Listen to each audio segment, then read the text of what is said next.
Hey guys, tonight we're starting somewhere deep, damp, and dramatically unsanitary. So dim the lights maybe turn on a fan and get cozy, but not too cozy, because where you're going, the air smells like boiled cabbage and wet burlap, and the only pillows are last year's straw and this morning's regrets. And if that doesn't sound relaxing, just wait, because you're about to become something very special. A Victorian rat catcher, which is basically a pest control expert, minus the control expertise or basic human rights. And if that sounds like a career you'd like to survive for maybe 10 hours, go ahead and like the video, hit subscribe, and tell me what moment of your evening you're listening from. Working late, drifting off, or just staring blankly at the ceiling, wondering what rat poison tastes like in tea. And while you're curled up in your clean modern sheets, try to imagine this, you barefoot, lice-bitten, curled like a kidney bean on a slab of rotting floorboards somewhere in the East End of London. 1853, the kind of morning where the fog is thicker than soup and twice as suspicious, and the ceiling above you just gave a little twitch, which means either your uncle is snoring again or the rats have built a second floor. And honestly, you're rooting for the rats because at least they've got ambition. And no, you didn't sleep. Not really. Not with the scratching, the wheezing, the midnight argument between the walls, or the fresh puddle under your chin, which is either drool condensation or some small leak from the neighbor's chamber pot 2 floors up. And before you can even begin to categorize which bodily fluid just baptized your cheek, the door slams open. Not from the wind, there is no wind, but from your sister storming in screaming about the dead uncle. You forgot to flip over last night, and yes, technically he was still breathing yesterday, but that could have just been gas escaping. And either way, he's colder now than the iron stove. You can't afford to light. And don't worry, she's not sad, just mad because you're 2 months late on rent. And he was your best excuse, and now he's gone and died without warning. Selfish, really. And now you're up scrambling around the room in search of something that isn't moldy, chewed, or damp to wear, which is a fantasy, because everything is moldy, chewed, and damp, including your boots, which still haven't recovered from last week's sewer misstep, and now smell like decaying potato salad. And while you're debating which sock has fewer visible holes, your other uncle, yes, there's another, rolls over and mutters something about needing your help to catch a pregnant rat in the baker's chimney. Because of course it's pregnant, and of course it's in the chimney. And no, there's no breakfast, unless you count the heel of a loaf you found beneath the dresser currently hosting a small family of beetles, which you decide to shake off and eat anyway, because hunger is more persuasive than hygiene. And besides, the beetles might be protein, and now your hands smell like vinegar and mildew, and it's time to face the day. But first you scratch, not discreetly, not politely, but with the full body enthusiasm of someone whose lice have lice, whose rash has developed its own rash. And as you smear yesterday's soot around your eyes to appear slightly more alive, you reach for your rat bag, which is less of a bag and more of a leather sack that once held dignity, now stiff with blood, grease, and last week's regrets. And you find your gloves, 2 mismatched mittens with more patch than fabric, and your ferret Queenie, who is the closest thing to a friend you have, though she bites, farts, and hates you with quiet professionalism. And as you cram her into the sack beside the poison crumbs and broken traps, you wonder briefly what your life might have been like if you'd chosen chimney sweeping instead. But then you remember your cousin's missing finger and think better of it.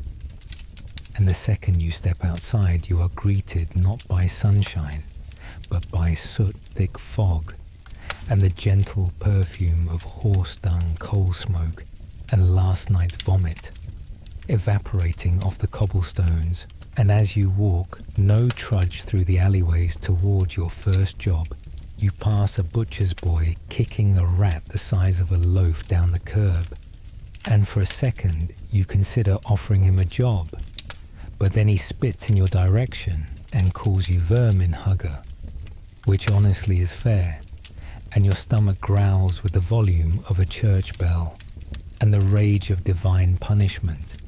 And as you near the rotting tenement where your first client waits with a broom in one hand and a teacup in the other, you remember that today, like every day, your job is not just to chase rats, but to do it quietly, invisibly, desperately, for pennies and abuse and the chance to not die tonight.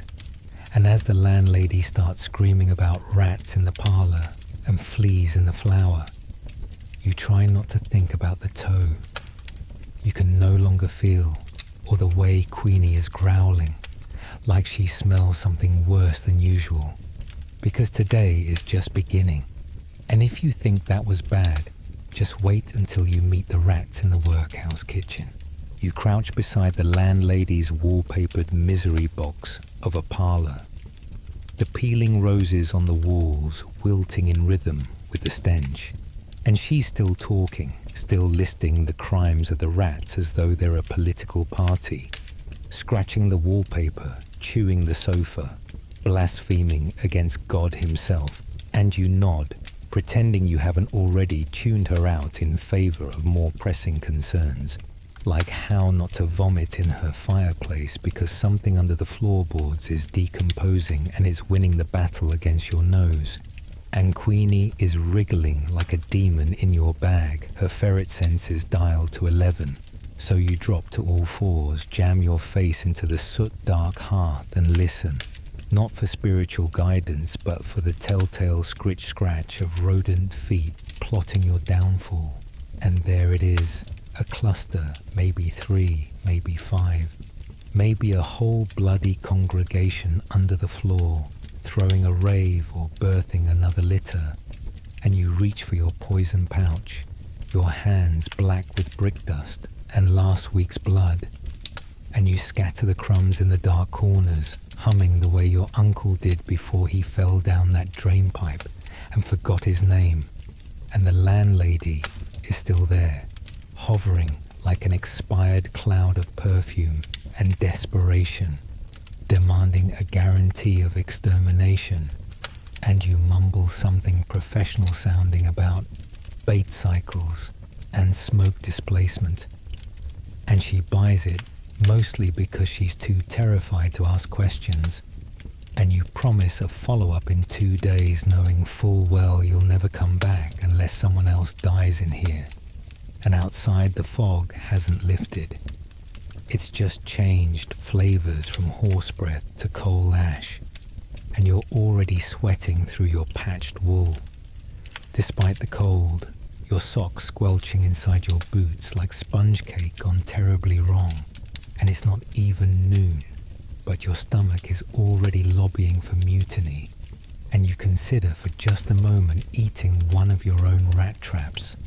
At least it's made of wood and won't bite back.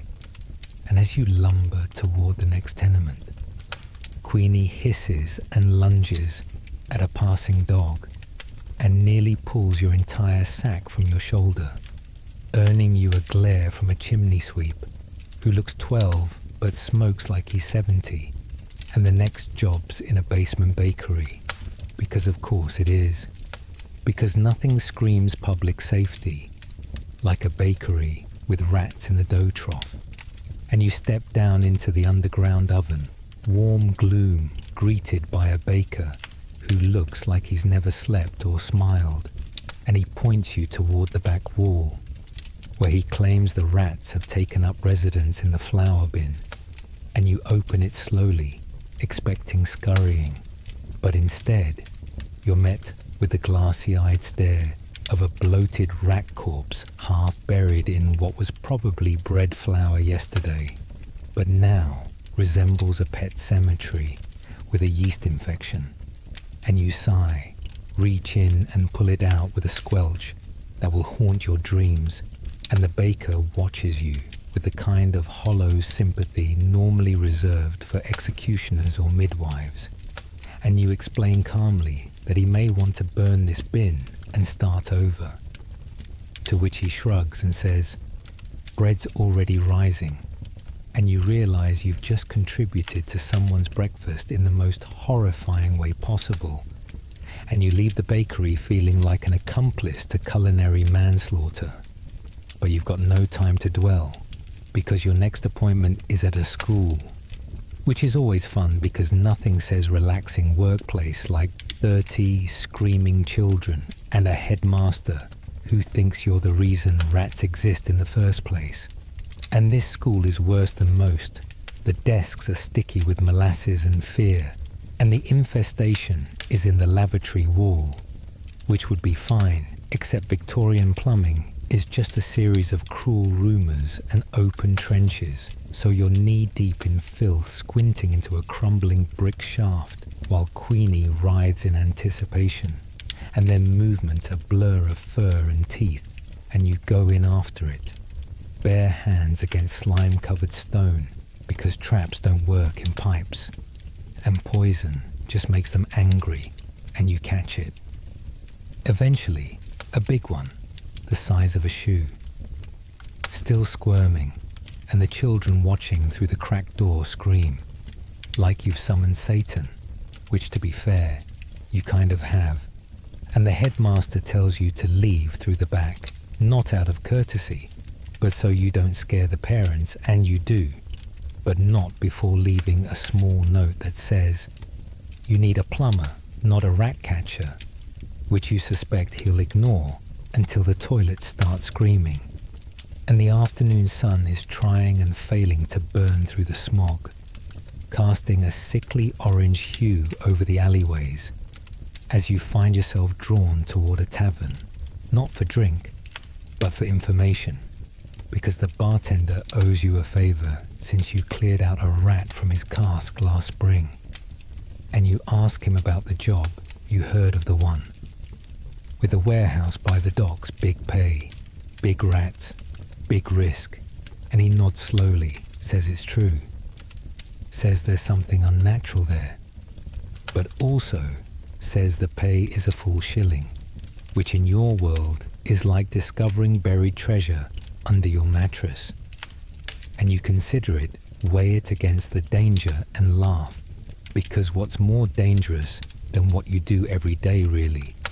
And besides, you've already been bitten twice today and inhaled enough mold to qualify for a fungus scholarship. So you tell him yes, you'll take the job, and he warns you again something about the rats walking upright and making noises that sound too much like prayer, but you're already out the door. Queenie chittering with anticipation and your bag of tools jingling like an ominous bell, and as you head for the docks, feet aching, chest wheezing, stomach echoing with hunger, you tell yourself this is just another gig, just another nest, just another place where you'll risk your limbs for coins and come home with blood on your sleeves and shame in your boots. But deep down, something stirs a flicker of something colder than the London wind and older than the city walls, and you think, maybe, just maybe this next rat won't be the kind that bleeds. And if you thought a rat in the flour bin was bad, wait until you meet the one that talks.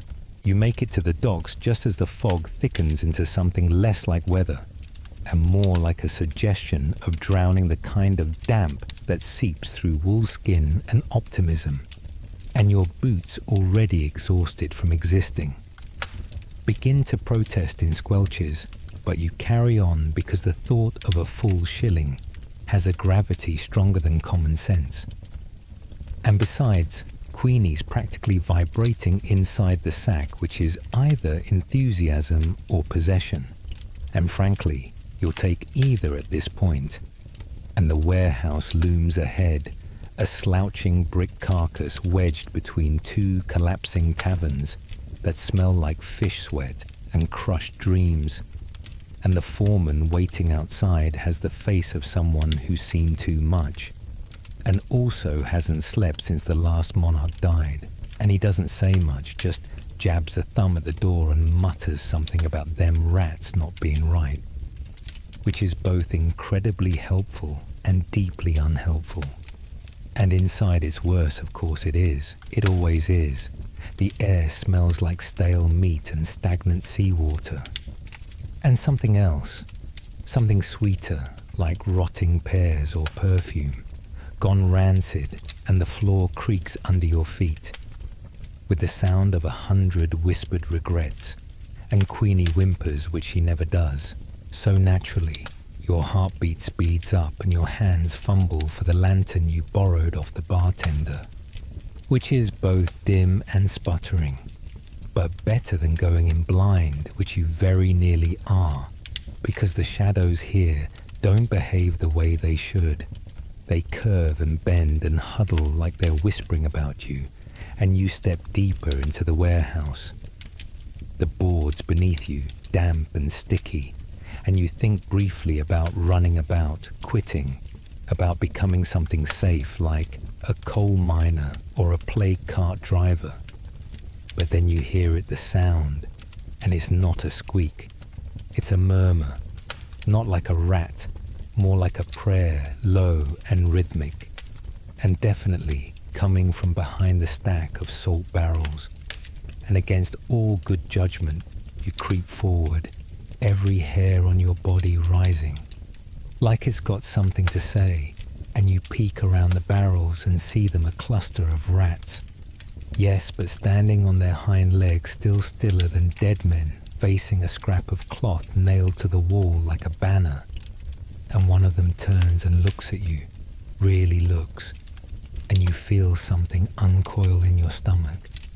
Not fear, not nausea, but something ancient and full of teeth. And the rat chitters once and the others scatter like they've been caught breaking curfew, vanishing into the walls, into the floor, into your nightmares, and you just stand there holding your bag and your breath wondering what you just witnessed. And the cloth on the wall flutters slightly as if laughing, and you back away slowly, slowly, then run, not fast but hard, like your legs have decided they no longer want to be part of this business arrangement. And you don't stop until you're 2 alleys away, bent over, retching something that might have been breakfast if you'd had any. And Queenie bites your wrist, which you take as a helpful reminder that you're still alive for now. And when the foreman asks how it went, you lie and say the job's done.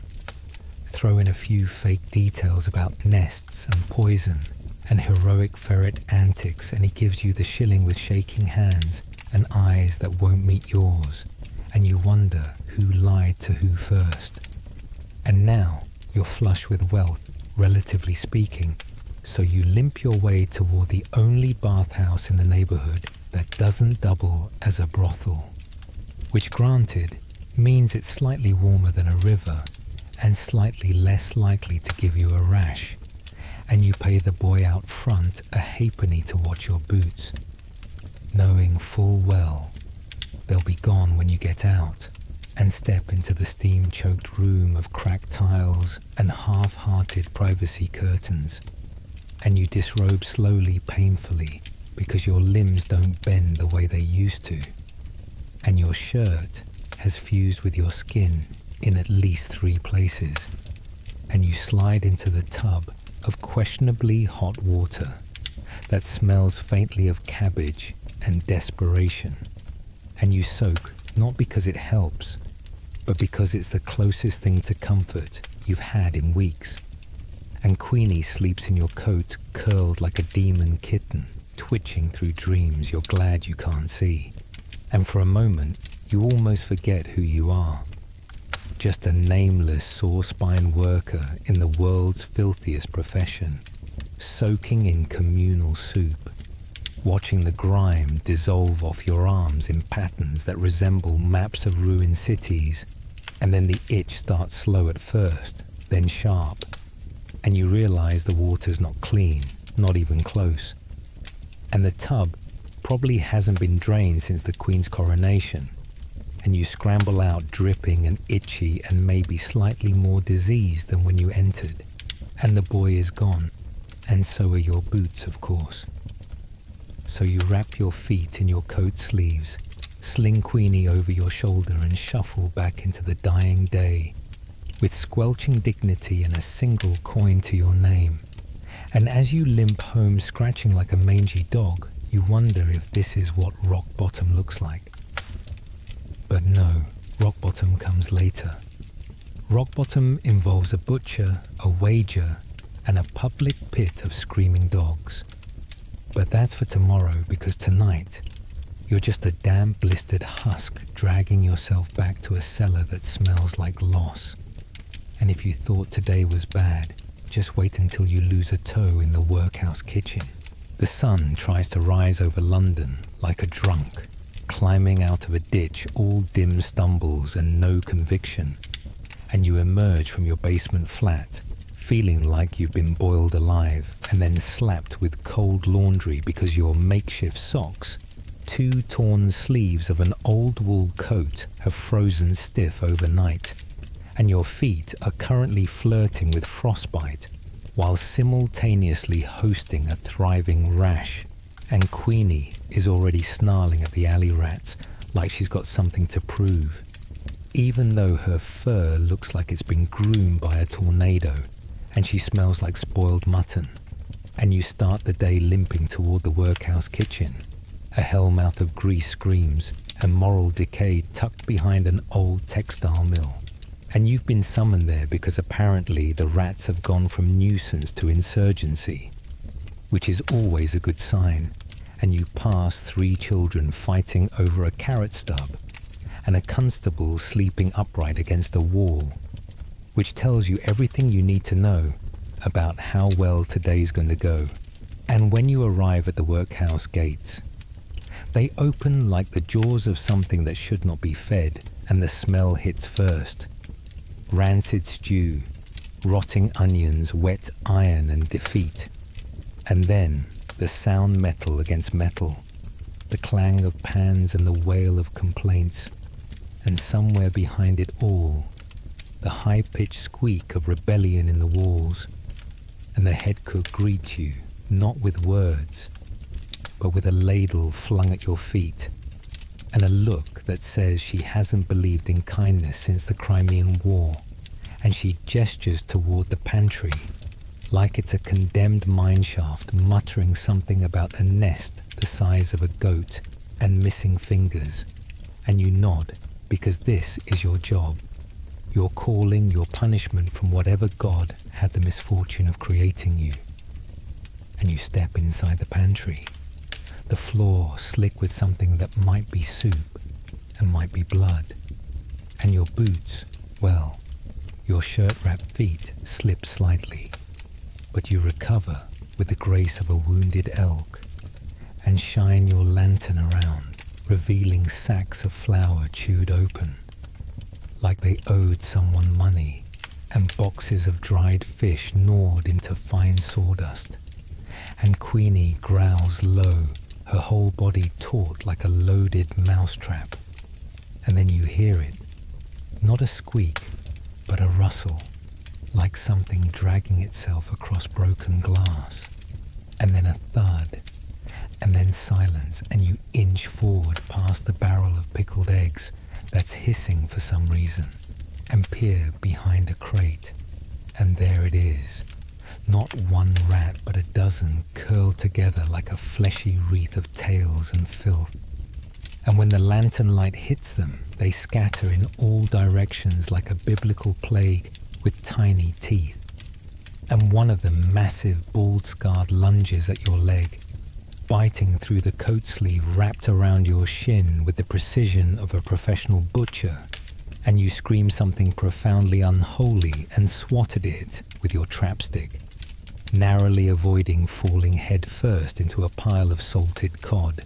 And Queenie launches like a greased dart, catching one by the throat mid-air, shaking it until it stops moving, and then dropping it like a disappointed chef discarding a failed souffle, and the cook peeks in just long enough to gag and slam the door shut, leaving you inside with nothing but twitching tails and the realization that one of them is chewing through your bag from the inside, and you pull it open to find your backup bait already gone, and one of your best traps jammed with rat fur and something that might be a tooth, and you tell yourself to stay calm.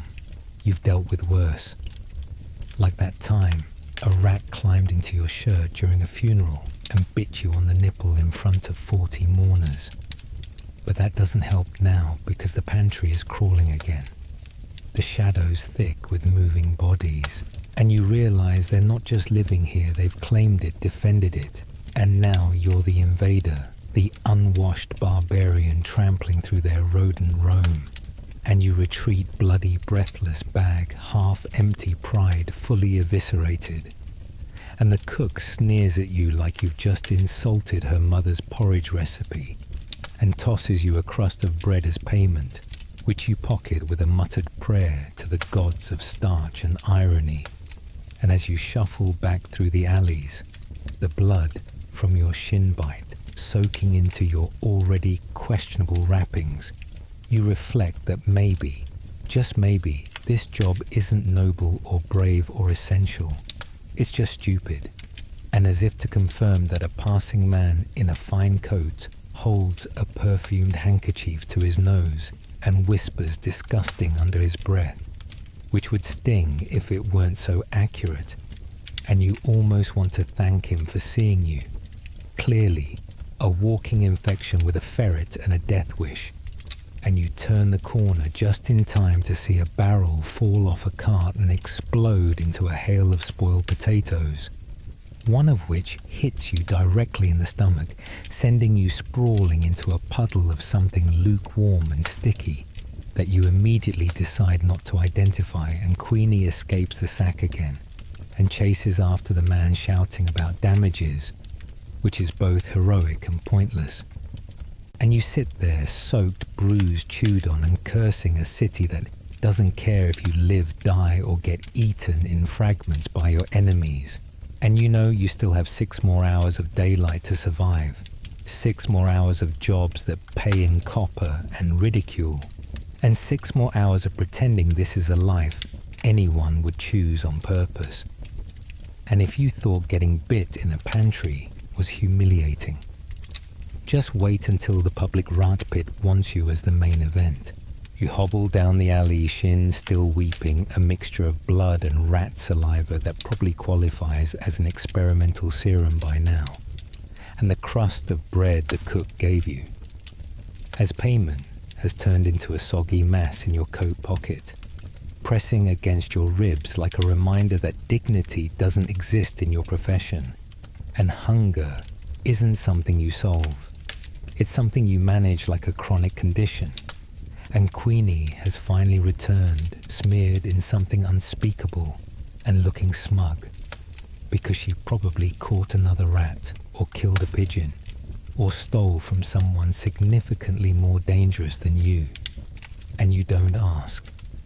You just nod and trudge on, heading toward a pub that sits on the border between collapsing slum and respectable squalor. The kind of place where the rats are more polite and the beer is less cloudy than the water in your flat.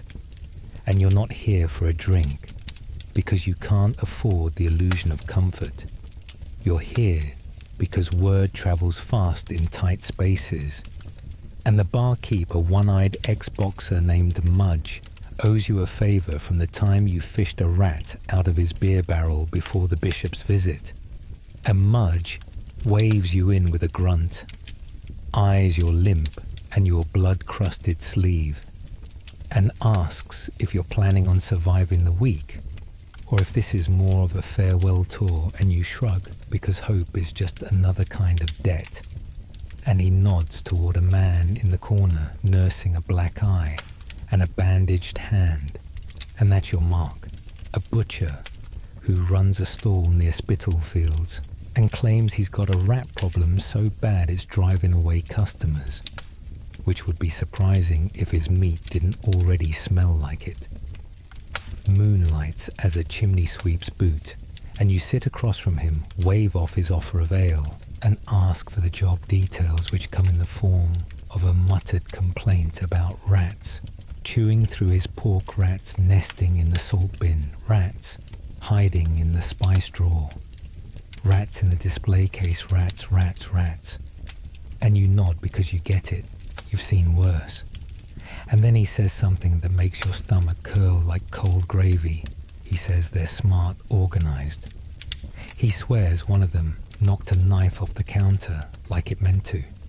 And you resist the urge to laugh because that never goes well in job negotiations. And instead you agree to the job for a loaf of halfpenny and the bones of whatever he can't sell today, which is probably half a sheep and something that used to be a goat. And he agrees, and you set off immediately because the day's already rotting, and you want this done before sunset, when the city gets darker in ways the gas lamps can't fix. And when you reach his stall, you understand the urgency, because the place smells like regret and overripe liver, and you don't even get your tools out before you see one. A massive rat sitting on a hook like it's waiting for service. And when you lunge at it, it doesn't flee. It just blinks at you, like it's judging your form, and then it vanishes between slabs of mutton with a speed that suggests either magic or demonic training. And Queenie launches after it, snarling like she's been insulted personally. And you follow crashing through the stall, overturning crates of giblets and barrels of something that may once have been edible. And there they are, not one, not 10, but a full nest in the corner, rats on shelves, rats in baskets, one rat dragging a sausage link like it's moving day, and you dive in, setting traps, scattering poison, swinging your stick like a man possessed, and the butcher watches in silent awe or horror. It's hard to tell until you hold up one of the bodies still twitching, still glaring at you, with tiny black eyes full of spite, and he nods slowly, says, he'll burn the shop down tomorrow and thanks you for confirming what he already feared, that the rats are winning. And you take your payment, a sack of bones and a crusty coin, and leave before your conscience starts demanding hazard pay. And Queenie's back in the sack panting, like she's just sprinted through purgatory, and your hands are shaking, not from fear, but from exhaustion.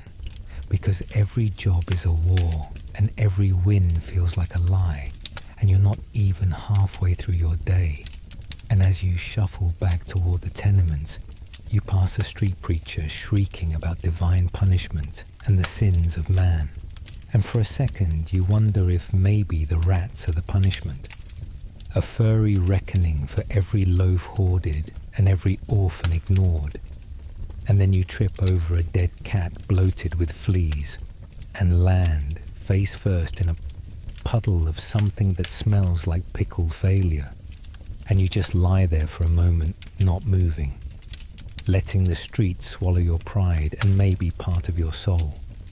And Queenie licks your ear, which is either affectionate or her way of checking if you're dead, and you get up dripping and broken and head to your next job. An old lady with rats in her sewing basket, and you think, if you thought the butcher shop was cursed. Just wait until you meet the rat that stole her wedding ring. You arrive at the old woman's house with the posture of a man who's been chewed on by more than just rats, your coat stiff with blood, fish, grease, and something from the butcher stall you still haven't identified. And she greets you from behind a lace curtain with the tone of someone who's lost the will to differentiate between pest control and divine intervention, muttering something about blasphemous creatures and sacrilege in the sitting room. And you step inside to find her parlor arranged like a mausoleum for porcelain nightmares.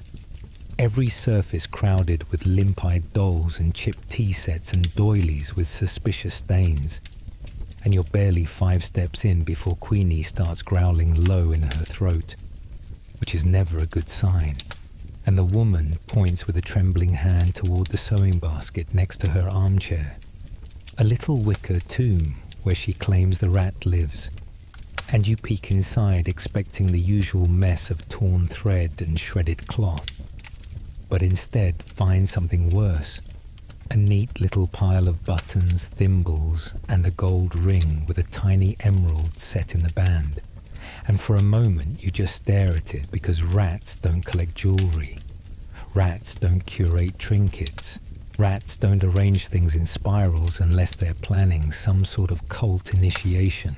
And you reach for the ring, and that's when it lunges, a blur of fur and fury erupting from beneath the pincushion, with a sound like a scream run through a drain pipe, and Queenie dives after it, knocking over a side table, sending a fine china shepherdess shattering to the floor.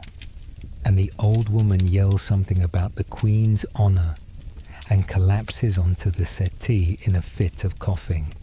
That sounds suspiciously like Latin, and you and Queenie chase the rat under the furniture, over a heap of knitting, through the legs of a rocking chair that rocks ominously even after you've passed, and finally into the hearth where it disappears behind the grate, and you reach in blindly grabbing soot and ashes and maybe the edge of hell itself.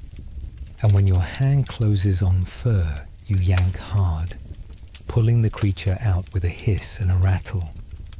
And it's not just a rat, it's the rat balled in patches, its left eye gone, and a scrap of lace tied around its middle like a belt, and it glares at you with the full contempt of something that has read every book you've never touched and found you lacking. And for a moment you hesitate, stunned by the sheer malice in its tiny face, and Queenie finishes the job with a brutal shake and a satisfied grunt, and the old woman lets out a relieved sigh that turns into a wheeze, then into a kind of prayer, and you don't wait for payment, because you know it's going to be a story, and half a jar of pickles if you're lucky, and you step out into the grey light of late afternoon, your hands black, your chest aching, your boots, or what's left of them leaking at the seams, and your stomach making noises like it's planning to revolt, and you think, maybe it's time to eat.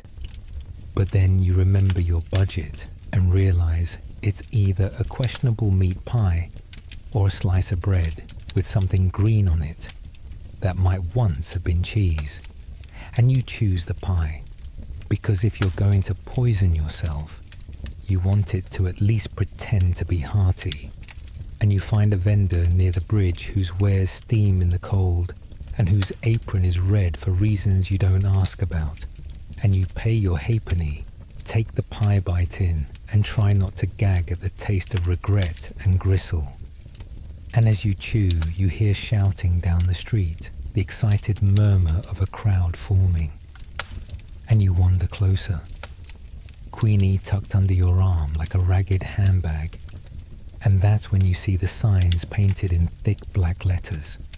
Rat pit, tonight dog vs dozen. And you know you shouldn't go. You know these things are brutal and cruel and never end well. But something pulls you forward. Maybe the smell of blood and beer. Maybe the promise of a warm room. Maybe just the masochistic magnetism of your own miserable curiosity. And you squeeze into the basement under a tavern, lit by flickering lanterns and echoing with cheers and screams. And there it is, a pit ringed by drunk men clutching coins and bread crusts.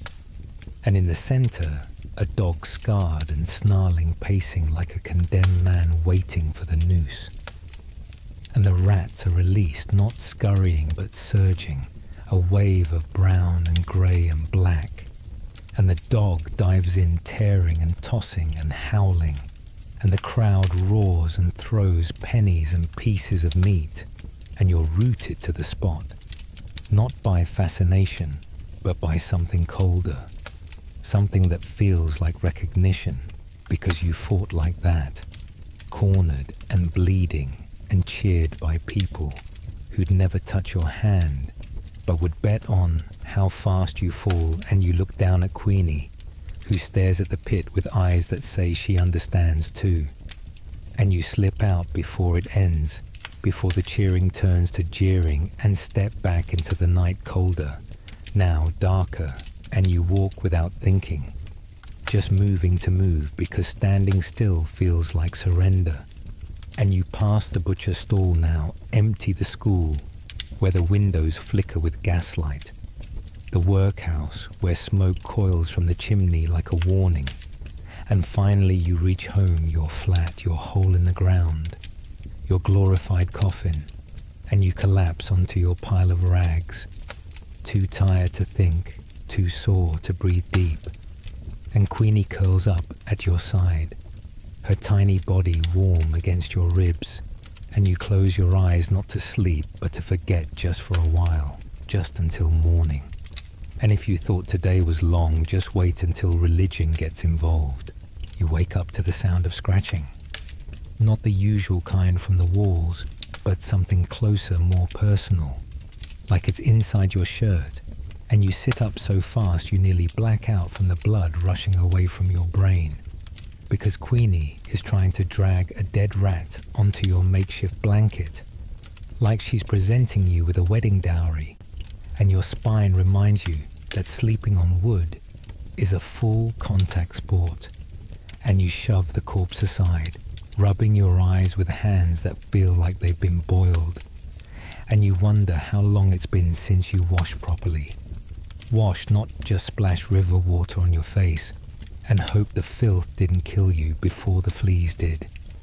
And you look around your cellar and it hasn't gotten any bigger, any cleaner, any less like the inside of someone's lung, and your breath steams in the air because the fire you didn't light last night is now just a pile of ash. You didn't sweep last week and your foot itches where the bandages have slipped, and the wound underneath is probably inventing its own bacteria by now. And Queenie is watching you with her bright little eyes, waiting for your next move. Like this is a chess match and not the slow motion collapse of your entire body. And you pull on your boots, or what's left of them, since one sole came off in the butcher's alley yesterday, and the other is held together by stubbornness and dried rat blood. And wrap your scarf around your neck, even though it smells like wet dog and old onions, and you step outside into the thick morning air, a mix of coal smoke, wet wool and boiled despair. And you don't even have a job lined up today, which is both a blessing and a death sentence, because no job means no coin, and no coin means no food, and no food means you're one skipped meal away from joining the rats in their eternal nap. So you do what any enterprising vermin wrangler does. On a slow day, you start knocking on doors, dragging your reputation behind you like a limp tail. And you get laughed at by a chimney sweep with no teeth, hissed at by a laundress who blames you for her missing cat, and nearly hit by a flower seller who thinks your ferret stole her violets, which is honestly possible. Queenie has done worse, and you end up in front of St. Crispin's at the chapel near the market where the sermons are free, and the soup is technically edible if you hold your breath, and you step inside hoping for warmth, but instead get hit with the scent of candle wax, mildew and wet guilt, and the priest greets you like he recognizes the smell of sin when it walks in, asks if you're there for confession or redemption, and you tell him you're here for rats, which earns a sigh and a nod toward the apse where the floorboards have been gnawed through like communion, is now being served in rodent portions, and you kneel down, peer into the gloom, and there they are, 4 of them, bloated, brazen, staring at you, with the confidence of creatures that have made peace with the idea of damnation, and you set your traps with the hands that shake more from hunger than fear, and Queenie slips into the shadows like a living curse. And the priest mutters something about pestilence and divine punishment, and asks if you've accepted the Lord into your heart, and you say not recently, unless the Lord is hiding under the floorboards with the rats. And he doesn't laugh because he's not that kind of priest. And when Queenie emerges dragging the smallest one in her teeth, the priest blesses her, which he takes as a personal insult and bites his boot for good measure. And you leave with a slice of stale bread, a copper token, and a head full of unwanted theological reflection, because the priest kept talking about how vermin were symbols of moral decay, and you can't stop wondering if that makes you their shepherd, their chosen emissary, and you shake off the thought because existentialism doesn't pay rent, and your next stop is the market square where a fishmonger waves you down with both arms, like he's drowning in halibut, and explains in panicked whispers that something is living under his stall, something too big to be a rat, too small to be a dog, and too clever to be either.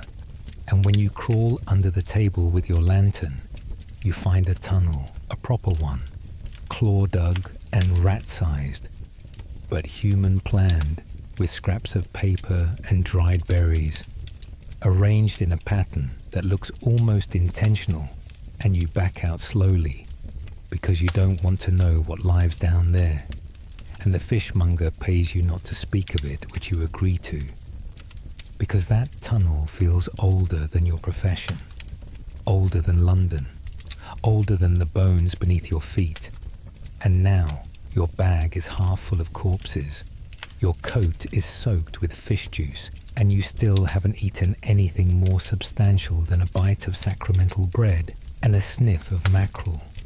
And as the bells chime noon, you realize your stomach has gone quiet, which is worse than growling because it means it's giving up. And you sit on a stoop near the tannery watching steam rise from the sewer grates, like hell is trying to exhale. And you pick a scab on your wrist and watch it bead red like a flower blooming in reverse. And Queenie curls at your feet, twitching in her sleep, maybe dreaming of better masters or tastier rats, and you close your eyes for just a moment, just to rest. And when you open them again, the sky is shifted. The shadows are longer, the street is quieter, and something inside you whispers that this day is about to get worse, much worse. And if you thought hauling rats out of holy ground was unholy, just wait until the sermon is directed at you. You don't remember dozing off, but somehow you've slept just long enough for the sun to dip low and paint the city in that peculiar shade of amber that makes every pile of filth look like it belongs in a landscape painting, and every shadow feel like it's watching you, and your neck has a new crick. Your mouth tastes like fish and regret, and your right leg's fallen asleep with a vengeance. But you stand up anyway, because no one else is going to drag your sorry self through this day, and Queenie is already pacing in circles, like she's trying to summon you into motion by sheer irritation, and you take that as a sign that it's time to keep going. And the problem is, you don't have a destination. Not really. Not unless you count wherever the next infestation is, which is both too vague and too accurate to be comforting, so you head west through the maze of alleyways that you know better than your own family's names, and you pass by a milkmaid sobbing into her apron, and a drunk poet reciting sonnets to a particularly filthy lamppost, and you think for a moment that maybe you should have been born something simpler, like a chimney sweep or a plague corpse, because at least they had job descriptions that didn't involve being stared at by vermin with ancient eyes, and your thoughts are interrupted by the sharp shriek of a woman in the distance. Not the theatrical kind meant to draw attention, but the guttural shriek of someone who just saw their floorboards move uninvited, and you follow it because you're a rat catcher, and misery is your GPS. And you find the source in a baker's home above the shop. A small room with a low ceiling and cracked windows where a pale woman clutches a broom, like it's both a weapon and a shield. And she points to the cupboard with trembling fingers, whispering about something in there that stole the loaf. And you open the door expecting crumbs and panic. But what you find instead is a gnawed wedge of bread surrounded by tiny bones. Bird bones, maybe mouse bones, arranged in a perfect circle, like a ritual, and in the center sits a rat, a small one. But it doesn't run, it doesn't flinch, it just looks up at you, calm, solemn, like it's asking if you're ready for confession. And Queenie growls, and you instinctively grab your stick, but the rat doesn't move. And then suddenly, there's movement behind it. A second rat, then a third. And they all sit facing you, like they've been waiting for this moment. And your hand shakes, because this isn't pest control anymore. This is something else. Something older. Something you don't want to understand, so you back away and close the cupboard gently, like you've just tucked evil into bed. And the woman pays you in a slice of fruitcake that's more dust than fruit. And you thank her because you're polite, even when terrified, and you leave quickly, pretending you didn't see what you saw, pretending you're just tired, hungry, overworked, pretending the rats aren't organizing, pretending Queenie isn't walking closer to your leg than usual, like she wants protection from something she can't bite. And you need to clear your head, so you head toward the old cemetery near Whitechapel. Not because you're morbid, though you are, but because it's usually quiet there, and the only creatures around are the dead and their caretakers. And when you arrive, the caretaker nods at you, without looking up from his pipe, tells you there's been digging, not by gravediggers or mourners, but something else. Something that keeps tunneling through the older graves, the ones no one visits anymore.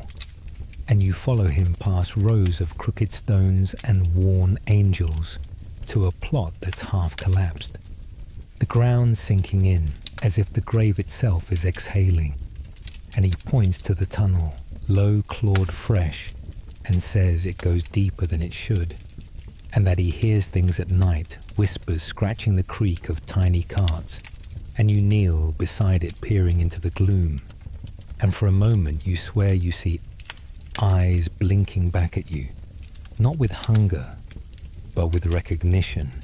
And that's when you decide fully, and finally, that you're done for the day, maybe for the week, maybe for life. And you thank the caretaker who offers you a slug of something sharp and illegal from his flask, which you take gladly, burning your throat and dulling the panic just enough to walk away in a straight line.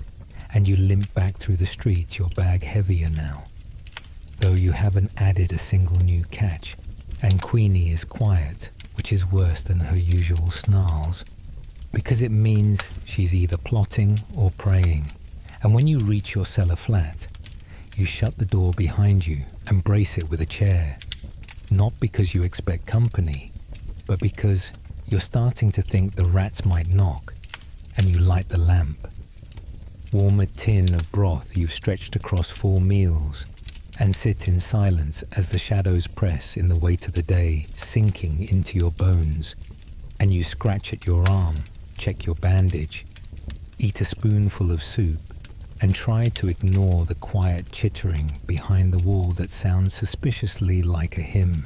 You spend the next hour convincing yourself that the hymn-like scratching behind the wall is just in your head, that it's a trick of the acoustics, or maybe the wind, or maybe the pipes, even though you don't actually have any pipes, unless you count the rusty one sticking out of the floor.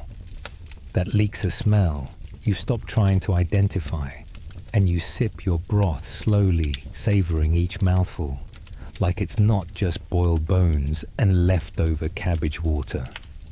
and Queenie paces the room, restless and muttering little ferret curses under her breath, occasionally pausing to sniff at the corners like she's checking for escape routes in case the walls start chanting back.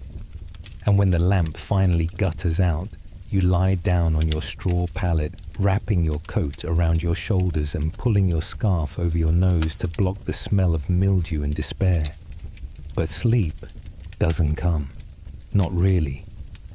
Not the good kind where your body forgets itself and your brain turns off.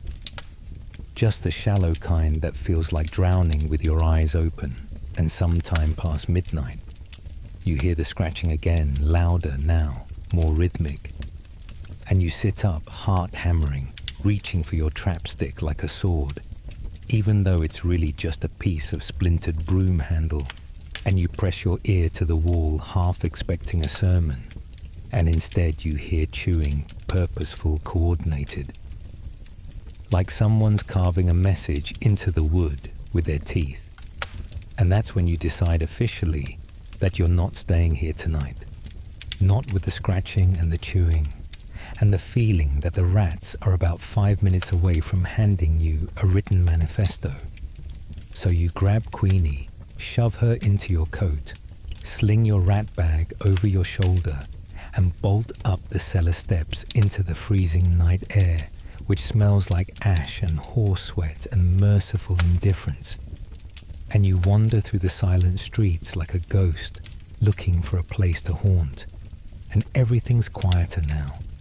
Even the factories, even the river and the fog is thick again, curling around your boots and rising to your knees like it's trying to erase you from the knees down. And you head east without thinking, feet moving on instinct. And eventually, you end up in front of the public hospital, a crumbling brick heap full of things that used to be alive, and you're not here for medicine, because medicine is for people with money and names and diseases that don't involve teeth marks. You're here because sometimes the nuns let you sleep in the coal shed, if you agree to catch whatever's gnawing through the supply crates, and you knock softly on the side door until someone opens it. A nurse with heavy eyelids and red knuckles, who doesn't ask questions, just points toward the back and mutters something about rats and blessed vermin. And you follow the hallway to the supply room where the crates are stacked in sloppy pyramids, and the floor smells like vinegar and bleach. And you kneel beside the largest crate and shine your lantern underneath. And sure enough, there they are, not just one or two, but a whole little congregation rats lined up around a gnawed out loaf of communion bread, sitting in eerie silence, like they're about to sing a hymn or stage a coup. And you don't even reach for your stick. This time you just stare because they're not eating, not squabbling, just sitting there like they're waiting for something. And one of them turns to look at you, and you swear on your own filthy soul that it nods just once slowly, like it knows you, recognizes you, accepts you, and you back away slowly, not out of fear, but out of the deep unsettling respect you might feel for a rat who clearly understands its role better than you understand your own. And Queenie is still hidden inside your coat, trembling now, and you think about asking the nurse if she has a spare bed for your soul. But instead you just leave out the back door into the night, which is now somehow darker, thicker, like the sky's leaning in close to listen, and you walk toward the docks because you remember. There's an abandoned warehouse there where the roof leaks but the floor's dry mostly, and no one checks on it unless it collapses, which it only does twice a year, and you break in through the side window, settling down among the rotting burlap sacks and rusted nails, and Queenie finally crawls out of your coat and curls against your chest, and you close your eyes, breathing in the scent of salt and old wood and distant, constant rot. And for the first time in what feels like weeks, the silence holds no chanting, no scratching, just the soft hiss of your lungs struggling to keep up.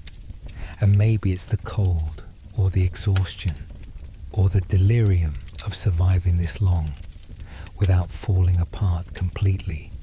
But you start to laugh quiet and breathless because you finally realize the punchline. You didn't survive this day.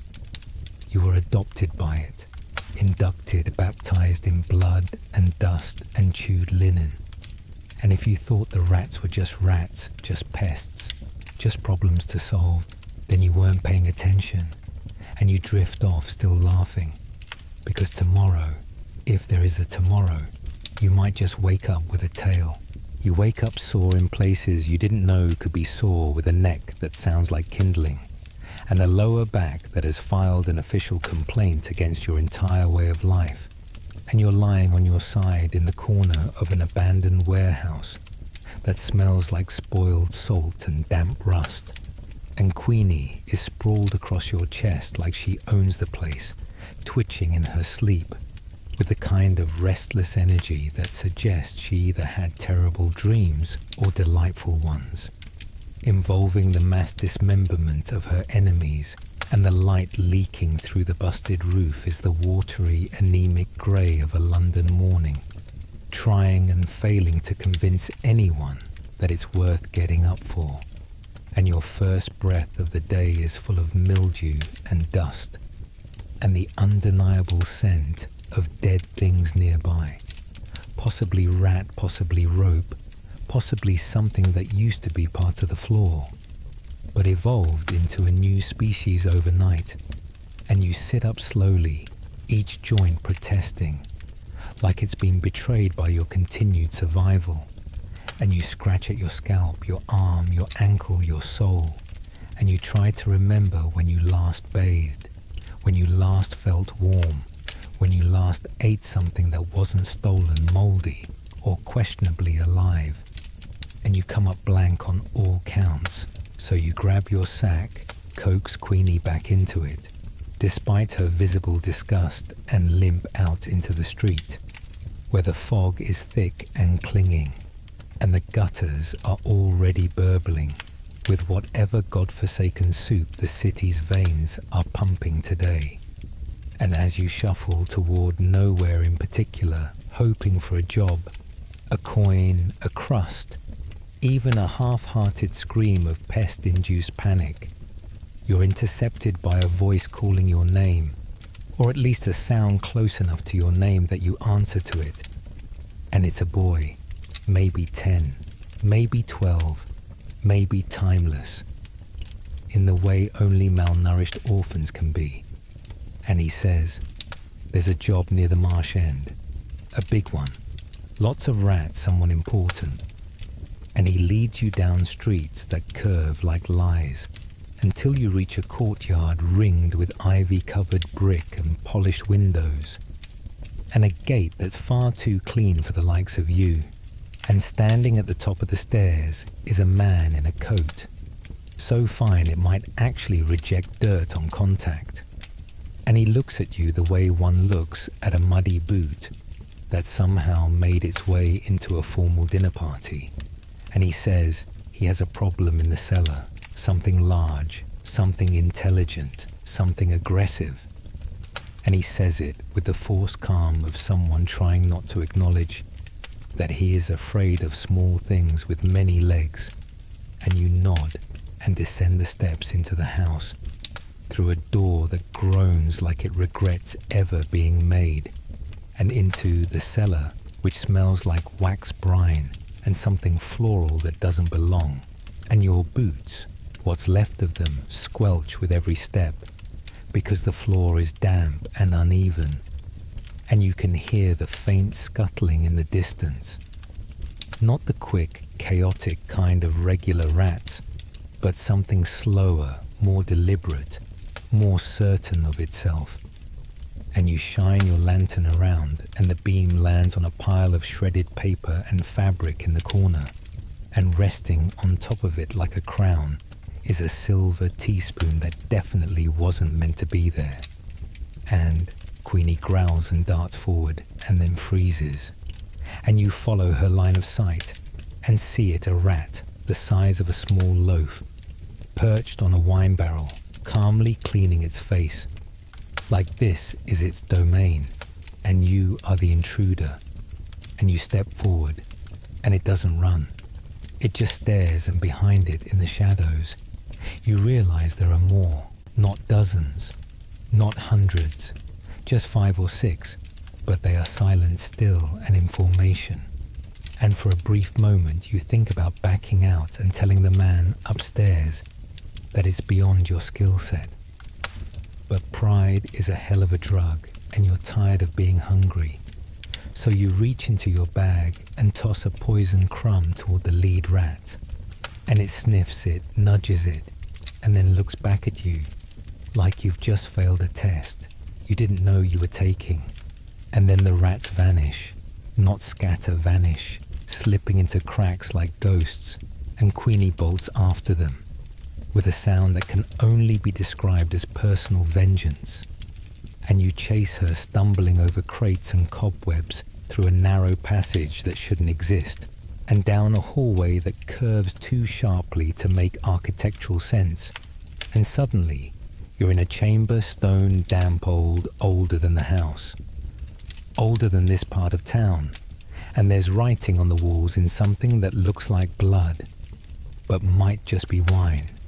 And in the center of the room is a mound of bones arranged with care. And Queenie is standing on top of it, tail bristled, eyes wild, and around her on the floor. In the corners on the walls, the rats are gathering, dozens of them now, silent, orderly, their eyes gleaming in the lantern light. And you realize this isn't a nest, it's a temple. And you are not the exterminator here, you are the offering.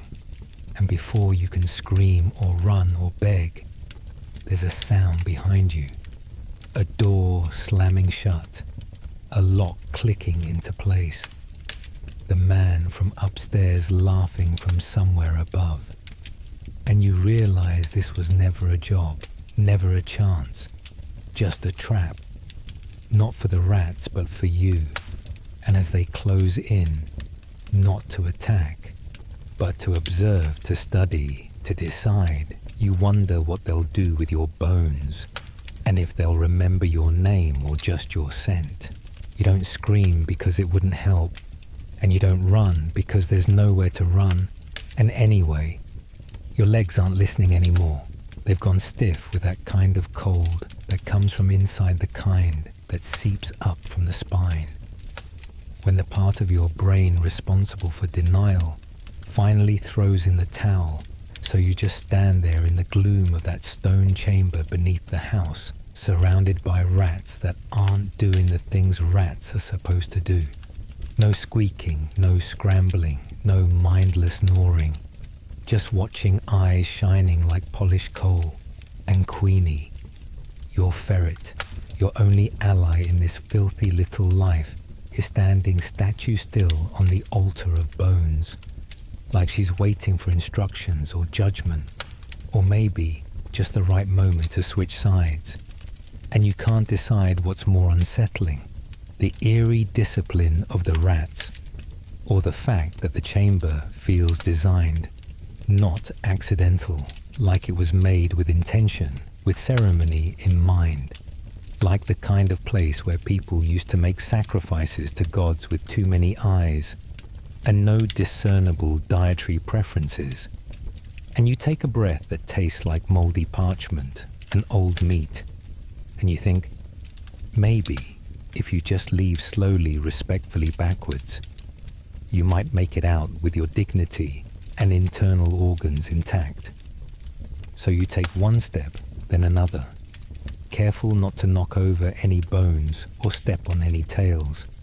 But before you can reach the threshold, you hear a scrape, not of claws but of wood. And then a door creaks open behind the wall, and the man from upstairs, clean coat, fine gloves, the smell of bay rum and betrayal, leans in with a little smile that's 2/3 condescension and 1/3 clinical interest, and he says, "They like you. and it's the worst compliment you've ever received. And then he says, most don't make it past the first hour, and you realize this isn't just a basement or a temple or a rat nest. It's an experiment, a ritual, maybe even an audition. And you are the reluctant headliner in a performance you didn't audition for, and he gestures for you to follow. And the rats part like he's Moses, and this is some biblical fever dream. And Queenie follows first, her claws clicking softly against the stone. And you go after her because there's no going back. Not now, not with your legs shaking and your pride bleeding out somewhere between the crates and the bones. And he leads you up a narrow set of stairs that shouldn't exist, up into a room that smells like lavender and polished oak. A parlour with high ceilings and gas lamps that don't flicker. And he offers you tea, like this is a normal visit. Like you're just here for a chat about the weather or politics, or the unfortunate infestation beneath his sitting room. And you take the cup because refusing seems rude, and because your throat is so dry, it feels like it's been sandpapered from the inside. And the tea tastes like something sweet and faintly metallic, and probably expensive. And he watches you drink with the calm of someone who knows you have no idea what you've just agreed to. And then he starts talking slowly, patiently, like a tutor, explaining algebra to a particularly dense pupil. And he tells you that the rats have always been here, not just in the walls, but in the blood, in the bones of the city that they carry. More than filth and plague, they carry memory, lineage, purpose, and that people like him, scholars, collectors, stewards, have worked for centuries to decode their patterns, their whispers, their ways. And he says he's been watching you, not just today, not just yesterday, but for weeks, maybe longer, that your name came up in the nesting sites, in the patterns of chewed paper, that your face appeared scratched into a beam in a house you'd never entered, that your path has been aligning with theirs, whether you knew it or not, and you want to interrupt, to argue, to deny, but you can't find the strength or the logic or even the indignation, because somewhere deep inside a part of you agrees. And he continues explaining that rat catchers are rare now, not just in profession, but in calling, that most who do your work are broken too soon or bought too quickly, but that you kept going through starvation, humiliation, madness. You kept hunting, kept listening, and that means something not to him but to them. And then he asks if you'd like to know more, if you'd like to be part of something bigger than catching sewer dwellers for shillings and soup crusts. And he says it with the same tone a recruiter might use on a dock trying to sell you on a voyage that starts with a handshake and ends with a cannonball to the stomach. And you look down into your cup, into the swirling dark, and you think about the cellar, the scratching, the rituals, the rat on the wine barrel looking at you like a cousin, and you nod. Not because you believe him, not because you trust him, but because for the first time in your life someone is offering you something other than suffering. And he smiles, not kindly, but knowingly, and says, "Good, then let's begin." And somewhere beneath your feet, the floor shifts just slightly, like something vast and alive has rolled over in its sleep. And you tell yourself that maybe this is your new life now, that maybe you're not just surviving in the cracks of London anymore. Maybe you've just been recruited by the cracks themselves. And if you thought your job was hell before, wait until you see the onboarding process. He says the word begin like it's something sacred, like you're not about to be dragged face first into a metaphorical sewer with claws, but you've already nodded and swallowed the tea, and your stomach's making decisions without you churning in slow spirals as if it knows you've just drunk something more ceremonial than comforting. And he rises without a sound, coat unwrinkled boots, gleaming skin, the kind of smooth that suggests either obscene wealth or a total lack of exposure to the human condition. And he walks toward the bookshelf, pulls a lever disguised as a worn copy of the Ratcatcher's Companion, and the wall swings open without a creak, revealing another stairway spiraling downward into the kind of darkness that smells like history's forgotten teeth. And Queenie, now suspiciously quiet, perches on your shoulder like she's reconsidering her life choices, but too tired to escape them. And you follow him because you've never had a choice worth regretting before, and because part of you wants to know where the rats go when they're not being hunted, wants to understand why they look at you like you failed a test you didn't know you were taking. And as the air grows colder and wetter and thicker with the scent of ancient mildew and stone, you reach the bottom and find not a dungeon or laboratory, but a hall, impossibly vast, impossibly deep, carved from bedrock and lined with murals that shimmer. When your lantern passes them, murals of rats standing on hind legs beside humans, of feasts, shared cities, built temples erected, and you blink, because that can't be right. But the figures don't waver, and the man gestures to the end of the hall, where a circular chamber awaits lit by soft gaslight that never flickers, filled with pedestals each holding a relic, an old trap encrusted with ruby dust, a tiny robe stitched from moth wings, a jawbone painted with symbols that throb in time with your pulse, and in the center stands a stone plinth with a rat curled upon it, motionless, serene, as if carved from life and frozen mid-thought. And the man speaks in a tone you've only heard in churches, low and reverent and unafraid, explaining that you've been chosen not by him, not by fate, but by them, the council, the lineage, the unseen parliament that lives below and remembers everything. And he says that you've already passed the tests, the starvation, the betrayal, the isolation, the infestation, that most crack quit or go mad. But you endured stubborn, stupid, and stubborn again. And that makes you ideal, not because you're great, but because you're flexible, and you want to protest. Want to say that you didn't ask for any of this, that you just needed a loaf of bread and a little less mold in your life. But your tongue feels too big for your mouth, and your ears are ringing, and the air is starting to taste metallic. And when the rat on the plinth opens its eyes and stares at you, something clicks behind your ribs, not painfully, but permanently, like a door being locked from the inside, and you stumble back gasping. And the man catches you gently, lowering you to the ground, whispering that it's all right, that it's always like this, that the initiation takes time. And Queenie is sitting beside you now, watching with wide, unblinking eyes, her tail wrapped around her feet like a question mark. And he says, "You'll see things differently now, hear things differently. Feel the city's veins pulsing under your feet. Feel the tremors of their communication, because they don't just squeak and gnaw and scurry.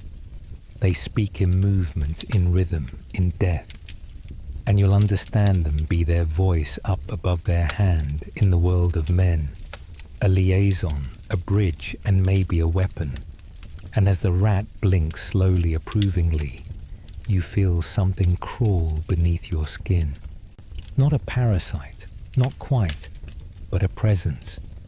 A heat that runs up your spine and settles behind your eyes. And you suddenly remember every nest you ever broke, every trap you ever set, every twitch of guilt you swallowed when a mother rat died in your palm. And you don't feel bad exactly, just noticed, like the universe finally turned its head and looked directly at you. And when the man helps you stand again, you feel taller somehow, not stronger, not better, but more solid. Like the fog has cleared just enough to show you the teeth hiding behind every wall. And you ask what happens next. And he smiles that same thin smile that says he's enjoying this more than he should. And tells you it's time to return to the surface, to resume your duties, to act normal. To pretend nothing's changed while everything does. And you walk back up the spiral stairs with legs that don't feel quite yours anymore. Feet hitting each step like you've grown extra joints. And when you step out into the parlor, the gas lamps flicker just once, and you swear the wallpaper moves just a ripple like it's breathing. And the man tips his hat, says, "We'll be in touch," and vanishes into the shadows like a butler in a fever dream. And you step back out into the alley, into the cold, into the world. And it's louder now, brighter, sharper, like your senses have been sanded down to bone. And every footstep sounds like thunder, every whisper like wind through a keyhole. And Queenie hops down beside you and sniffs the air like she's tracking something ancient and mildly offensive. And when a rat darts out from a drain pipe, pauses and looks up at you, you nod, and it nods back, and then it disappears into the street without a sound, and you feel the city shift around you just slightly, as if it's acknowledging your new place in it. And if you thought being a rat catcher was a dirty, thankless job, before just wait until you realize you've become their ambassador. You don't really sleep anymore. Not in the usual sense. Not like someone who closes their eyes and gets temporarily evicted from consciousness.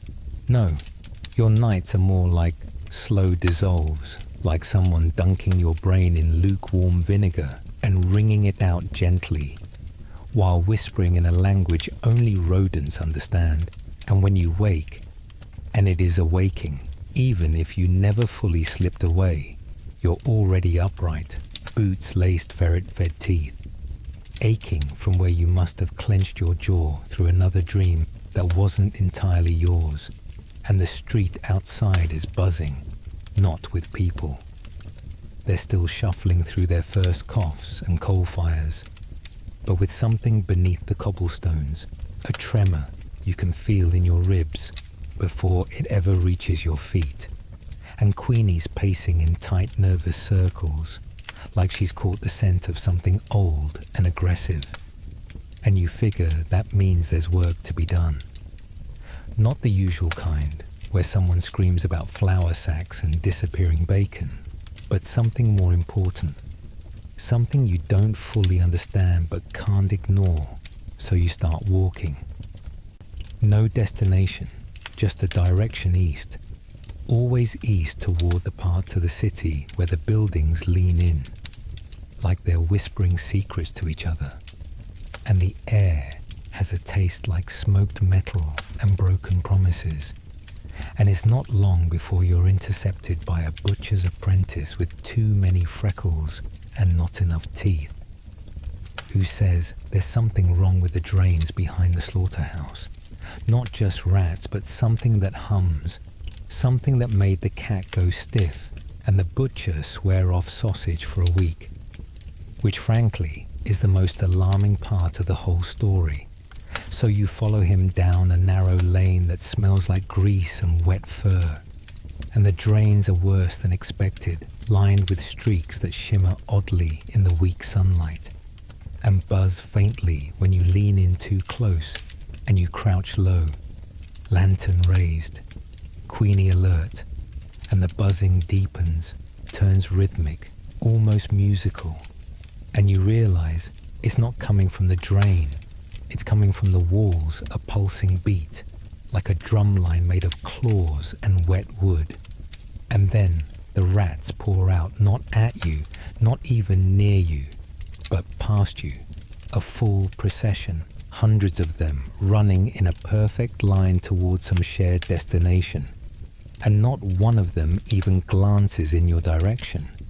and you don't try to stop them, not because you're scared, although you are, but because something about this feels important, deliberate, and you'd rather tail the parade than stand in its way, so you follow winding through alleys and under carts, and through a collapsed fence behind a tannery where the ground is slick with a sludge that smells like vinegar and meat rot. And finally, the rats vanish into a hole behind the foundation of a church. You've never noticed before, squat and grimy and leaning slightly to the left, like it's tired of existing, and you slip through a rusted side door and find yourself inside a nave that hasn't heard a hymn in decades, where the pews are broken and the altar is missing and the floor is crawling with tiny movements that stop the second you look too close, and you kneel instinctively, not in prayer, but in submission, in recognition, and you whisper something, not a word you know, but one you've heard before in your dreams in the scratching. And it works because the floorboards part, yes part, and you descend into a cellar not made for wine or wheat, but for watching the walls carved with swirling patterns that seem to shimmer when your heart beats too fast and you find yourself in another chamber. This one lit by nothing but the glow of rat eyes reflecting some unseen source. And in the center is a pedestal, and on the pedestal is a map, hand-drawn, blood-stained, marked with scratches and symbols, and one word you do understand tonight, and you trace the lines with your finger, feeling the pulse of the city in every intersection, and you realize this is not a warning, it's an invitation, a summons, and you know, without being told where to go, what time to arrive, and what to bring yourself, your silence and the understanding that nothing after tonight will be ordinary again. And Queenie growls softly, not in protest, but in acknowledgement, like she too has remembered something ancient and small and sharp. And you leave the church without looking back, because you're no longer surprised by secret rooms or talking rats or rituals disguised as infestations. You're just tired and ready, and the rest of the day passes like fog, a blur of meaningless errands and background noise, until the sky goes black and the streets empty, and you walk toward the marked corner of the map, a sewer grate near the old glassworks where the steam hisses all night, and the air smells like singed dreams, and there they are waiting. Not just rats, but people too. Others like you, some in rags, some in suits, all of them marked in their own quiet ways, and no one speaks. Not at first, because this isn't a meeting, it's a convergence. A slow unraveling of the idea that the world above is in control. And the man from the parlor is there, watching, nodding, smiling, with the kind of satisfaction that suggests he's been waiting centuries for this exact alignment. And when he speaks, the rat's still. The air holds its breath, and you listen, because tonight the city speaks through you. You're standing at the edge of something ancient and breathing, and entirely outside the jurisdiction of anything resembling human law, in the shadow of the old glassworks, with the gaslight behind you flickering, like it knows what's about to happen, and would rather not be a witness. And around you, the others are silent, not in fear, but in reverence. Like this isn't just a meeting of outcasts and misfits, and those who know too much about the dark, but something older, something sacred, and the man from the parlor stands at the center like he was carved there. Coat untouched by soot or suspicion, hands folded behind his back, like he's about to deliver either a sermon or a sentence.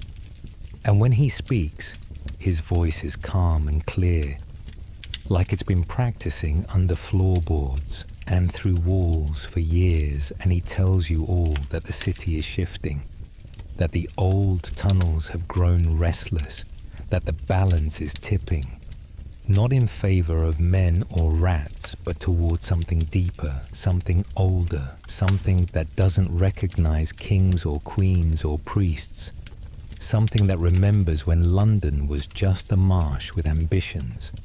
And you don't fully understand what that means, not yet, but your blood reacts anyway, prickling under your skin like it's trying to crawl closer to the truth, and Queenie curls tighter around your shoulders, eyes locked on a grate that rattles softly in the distance.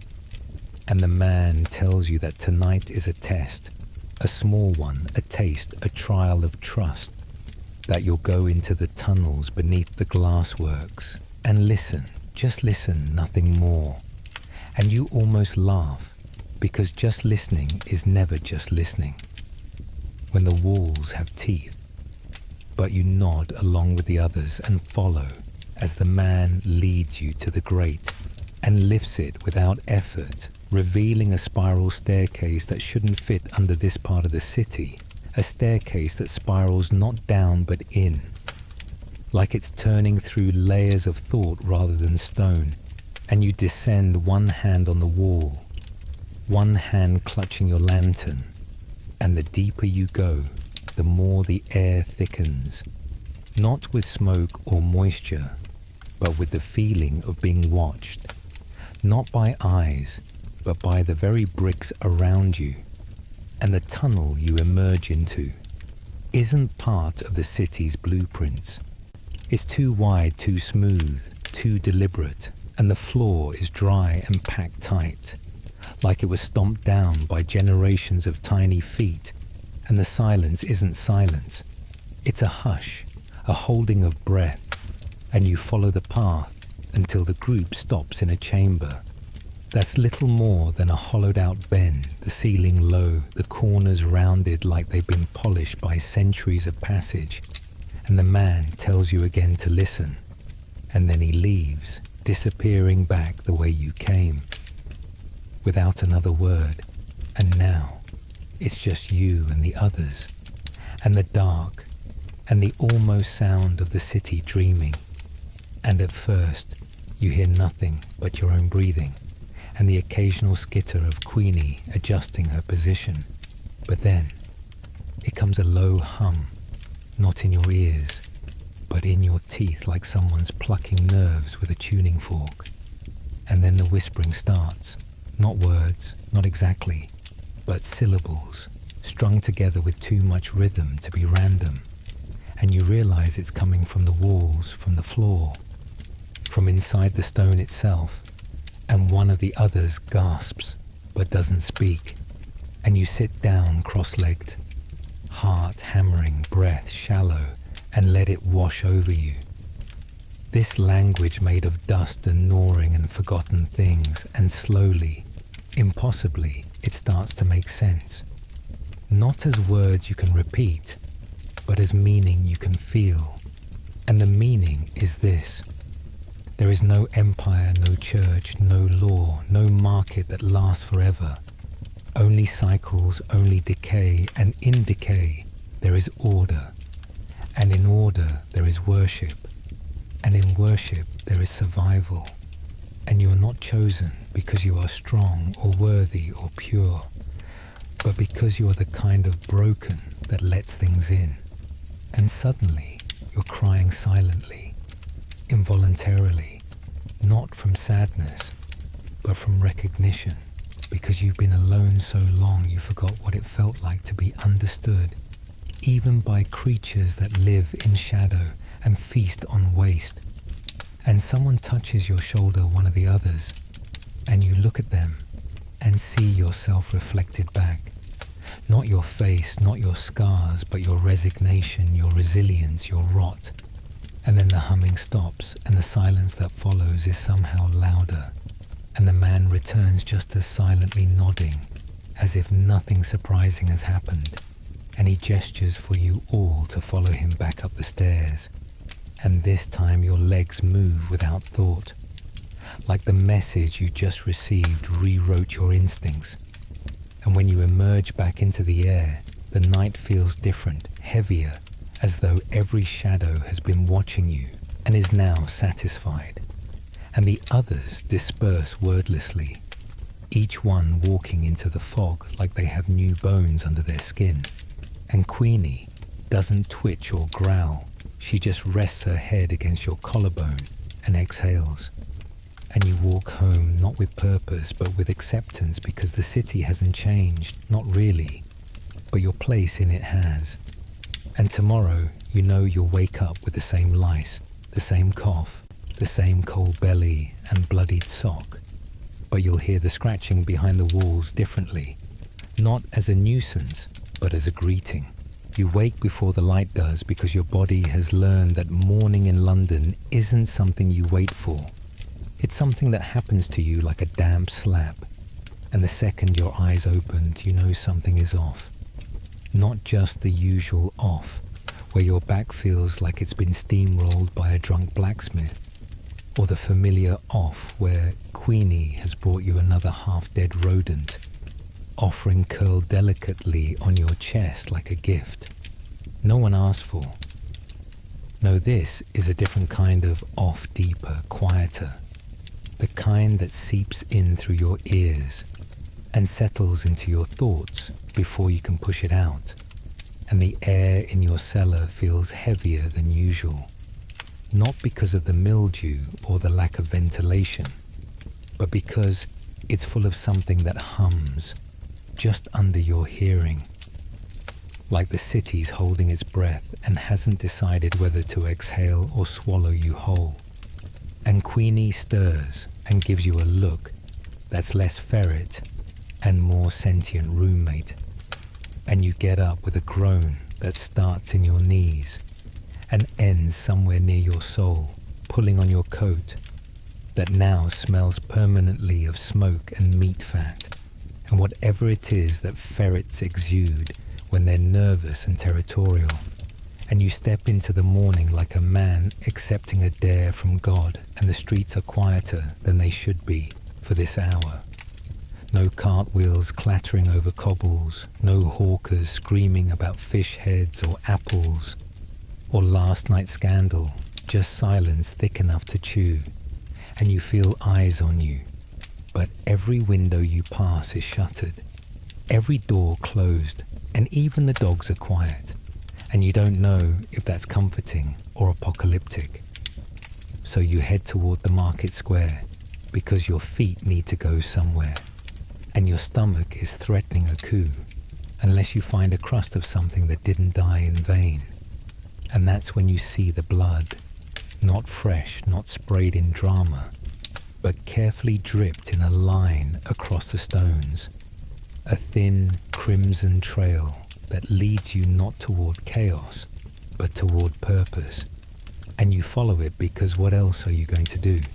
Say no to a mystery when your only other plan is starvation. And it leads you behind the old theatre into a narrow alley that smells like coal dust and forgotten dreams. And there, tucked into the bricks, is a message scratched in lines you recognize but can't read. Not with your eyes, but your hands remember. And your breath catches because you've seen this script before, in basements and bones and the corners of dreams. You never fully left, and then a voice behind you says your name, not your nickname, not what the kids in the alley call you, but your full name, the one that feels too big for your body. And you turn slowly to find a girl standing there, no older than 10, wrapped in a coat, 3 sizes too big, and a look that's too calm for a child. And she hands you a folded piece of cloth, not paper, cloth, stained and frayed and still damp. And when you open it, you see a map not drawn but stitched in black thread that smells faintly of salt and rust and smoke. And she tells you very simply that you're expected, and then she's gone, swallowed by the alley, like the city just blinked and misplaced her. And Queenie sniffs the cloth and sneezes, which you take as a sign of confirmation. and you follow the path stitched into the fabric through streets that don't normally connect down alleys that weren't there yesterday, past buildings that shift slightly when you're not looking until you reach the river. Not the busy part with the boats and noise, but the part where the banks slope steep and the water smells like teeth, and there's a boat waiting small and black and rowed by no one. And you get in because you've learned that the worst thing to do is hesitate when the city extends a hand and the boat moves slow and steady through fog so thick it muffles your thoughts. And when it docks, you step off onto a stone platform deep beneath some forgotten dock, where the walls are warm to the touch, and the shadows curl towards you like they're trying to memorize your shape. And the chamber beyond is filled with people, not many, but enough to make you realize this is bigger than you, than your stories, than your suffering. And the man from the parlor is there, as always, like an invitation that never gets lost in the mail. And he tells you, tonight is not a test, not a summons, but a consecration. And you laugh because the word feels ridiculous in your mouth, like trying to pray with a mouthful of ash. But no one else laughs, and the torches are lit with green fire, and the rats appear from cracks and tunnels and gaps in time. And you kneel because everyone else is kneeling, and also because the air has grown heavy enough to press you down, whether you agree or not. And something is lowered into the center of the room, not a symbol, not an idol, but a cage old and iron, and humming with a noise that's more hunger than sound. And inside it is a man or something that used to be a man, curled in the fetal position and muttering in a voice that makes your teeth itch. And the parlor man says, "This is the one who broke the pact, who tried to use the knowledge for himself, who tried to control the current instead of joining it." And you watch as the others begin to chant, not with words, but with breath, with soundless rhythm, and the cage glows faintly, and the man inside begins to scream, but not from pain, from understanding, and it is far, far worse. And the man turns to you and says, "Now you've seen what happens to those who forget the terms." And then the chanting stops, the cage dims, and the figure inside is gone. Not dead, just removed, like someone edited reality and cut him out. And you stand there shaking, not from fear but from awe, because for the first time in your life you believe in something, and it's terrible, and you belong to it now. You wake to the sound of breathing that isn't yours, thick and close and wet, like someone's exhaling into the crook of your neck. But when you sit bolt upright in your straw heap and scan the room, what little of it is visible by the early morning gloom, filtering through your boarded up window, there's no one there. Just Queenie glaring at you from atop your boot, like you've interrupted a sacred nap, and the lingering scent of burnt wax, and something vaguely floral that doesn't belong to you, and definitely doesn't belong to the rat-bitten blanket that's slowly becoming more whole than fabric. And your chest aches, not in the usual way, where your ribs feel like they've been used as a washboard by a very small, very angry blacksmith, but in the way that suggests something inside you has stretched, like you've been rewired overnight, and the new circuitry hasn't quite settled yet.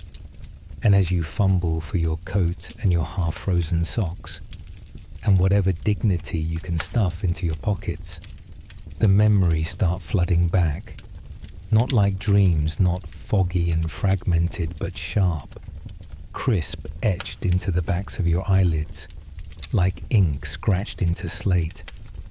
The chamber, the chanting, the cage, the eyes of the others locked on you, like they were waiting to see if you'd flinch, and you didn't. Or at least not on the outside, and that's what mattered apparently. because now you are something.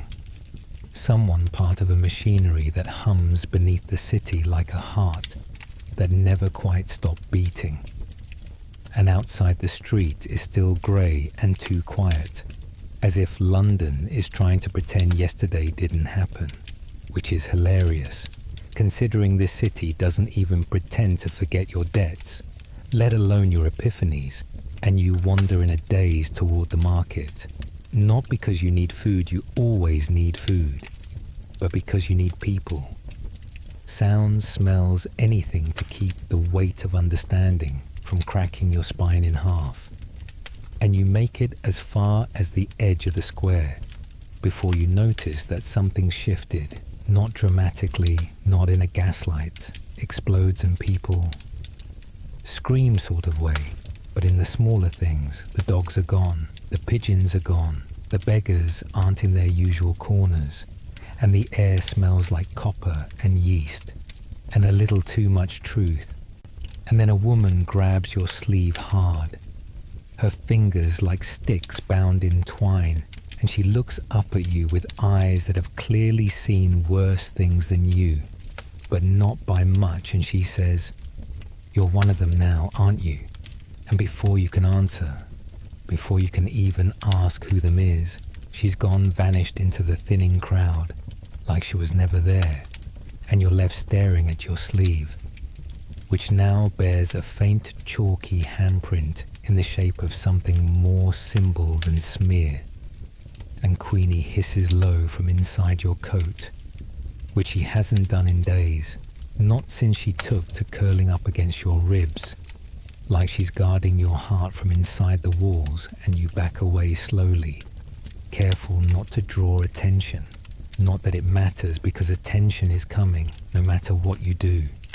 And you take the long route home past the bakery that no longer smells like bread, past the pub that's closed during daylight for the first time in your memory. And you see them then, 3 men in matching coats standing at the corner like they've been planted there by a very meticulous gardener, eyes sweeping the street in perfect sync, hands twitching under leather gloves like they're itching to draw something that doesn't quite exist in this plane. And when their gaze flicks to you, you know instantly that they're not there for bread or beer or anything. As pedestrian as gossip, they're here for you or what you've become. And you duck down a side alley without thinking, boots skidding on the slick stones, lungs sucking in air that tastes like soot and secrets. And you run not out of fear, but out of pure animal instinct, the kind that doesn't care what you know or what you've learned, just that you need to get out, get down, get away. And by the time you stop, hands on knees, breath coming in wheezes, you're behind the tannery where the rats are bolder and the smell is worse.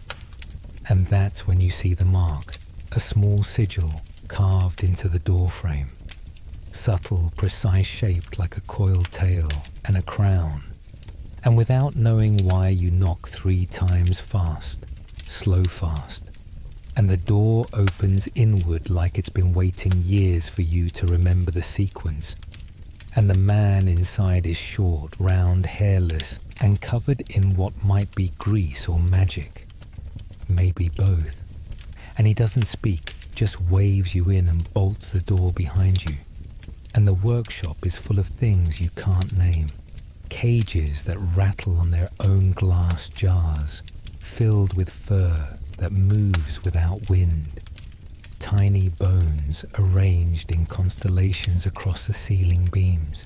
And he points to a chair, and you sit because of course you do, because your legs are jelly and your head is full of bees. And he lights a lamp that glows blue and hums like a lullaby sung through gritted teeth. And finally he speaks, voice low and thick, with the accent of someone who speaks 3 languages but dreams in none of them. And he says, "You're not the first, you know." And you nod because of course you're not. You felt it since the chanting, since the rat stopped running and started watching, since the city itself started whispering through your shoes, and he explains things you don't want to understand but can't afford not to. About packs made before bricks were stacked, about bloodlines that flow under the street like runoff from older gods, about how the rats aren't just messengers but messiahs, not just vermin, but vanguard, and that you're not just marked, you're rewritten. And that's why the ones in coats are looking for you, because not everyone who studies the dark is friendly with it. And you ask him what happens now, and he smiles the way a knife smiles when it's freshly sharpened, and says, now you're going to make a choice, but first you're going to need a bigger trap. You don't ask what kind of trap because you know the answer's going to be something between poetic and deeply cursed. And besides the man with grease on his collar and ancient soot on his palms, is already rummaging through a drawer full of things that clink and twitch, and one that whispers when it brushes against the air, and you sit there still buzzing from the alley, chase hands gripping your knees so tightly your knuckles have gone corpse pale, and Queenie is nestled at your feet now, tail curled tightly, as if she too is listening for something beneath the surface. And the man pulls out a small object, no bigger than your palm, made of bone and metal and twine, and something that looks like a human tooth but glows faintly in the lamplight, and he hands it to you like it's a glass of water, like it's a kindness, and says, this is not a trap. In the usual sense, it's a snare, a mirror, a test. And when you place it in your palm, it grows warm immediately, not burning, but pulsing, like it has a heartbeat of its own. And he tells you it's meant for one of them. The men in the coats, the ones who walk in shadows, not cast by the sun, the ones who come from the other order, the ones who didn't make pacts with the city's veins, but tried to carve new ones instead. And you nod, because of course there are rival factions. There always are, always two sides to every myth. And you shove the snare into your pocket without looking at it again, because the longer you stare, the more it seems to stare back. And the man gives you an address, one that coils in your mind like a riddle, and tells you to be there at dusk alone. And you ask him if he'll be there, and he laughs like you've asked if the moon plans on taking tea.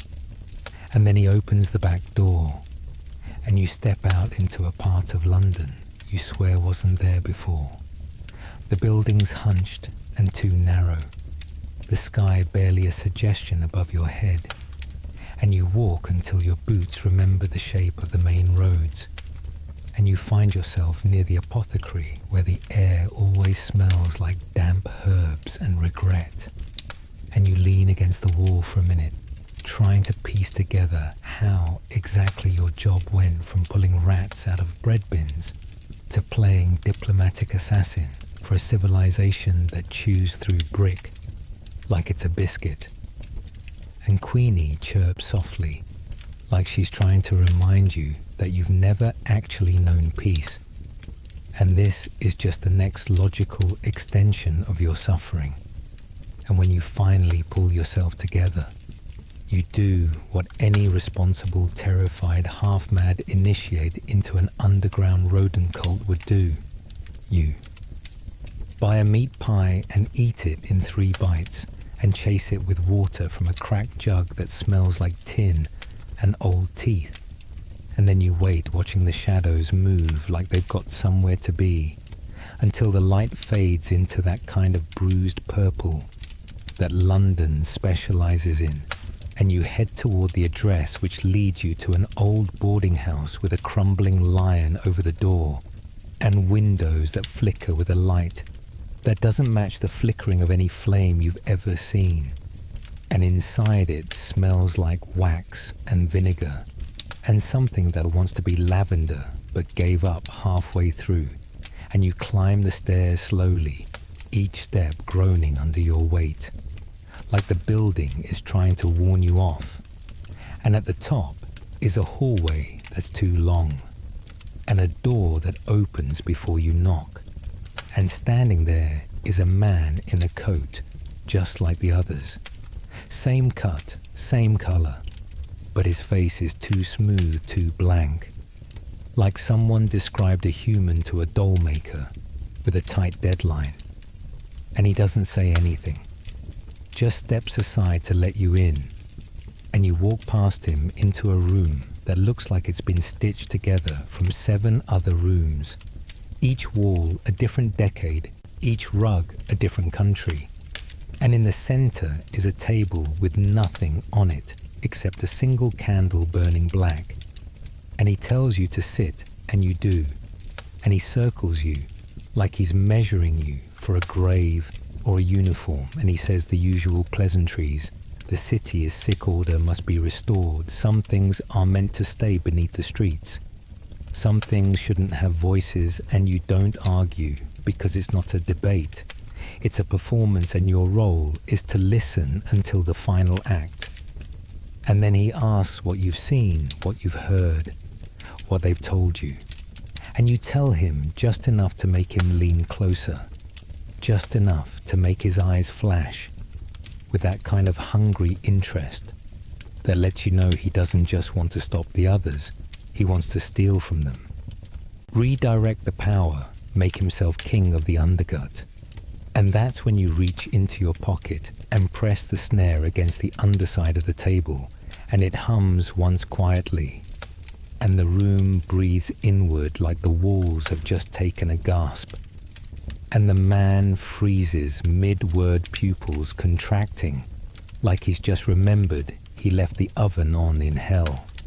And you smile, not because you're brave, but because the alternative is screaming until your throat folds in half.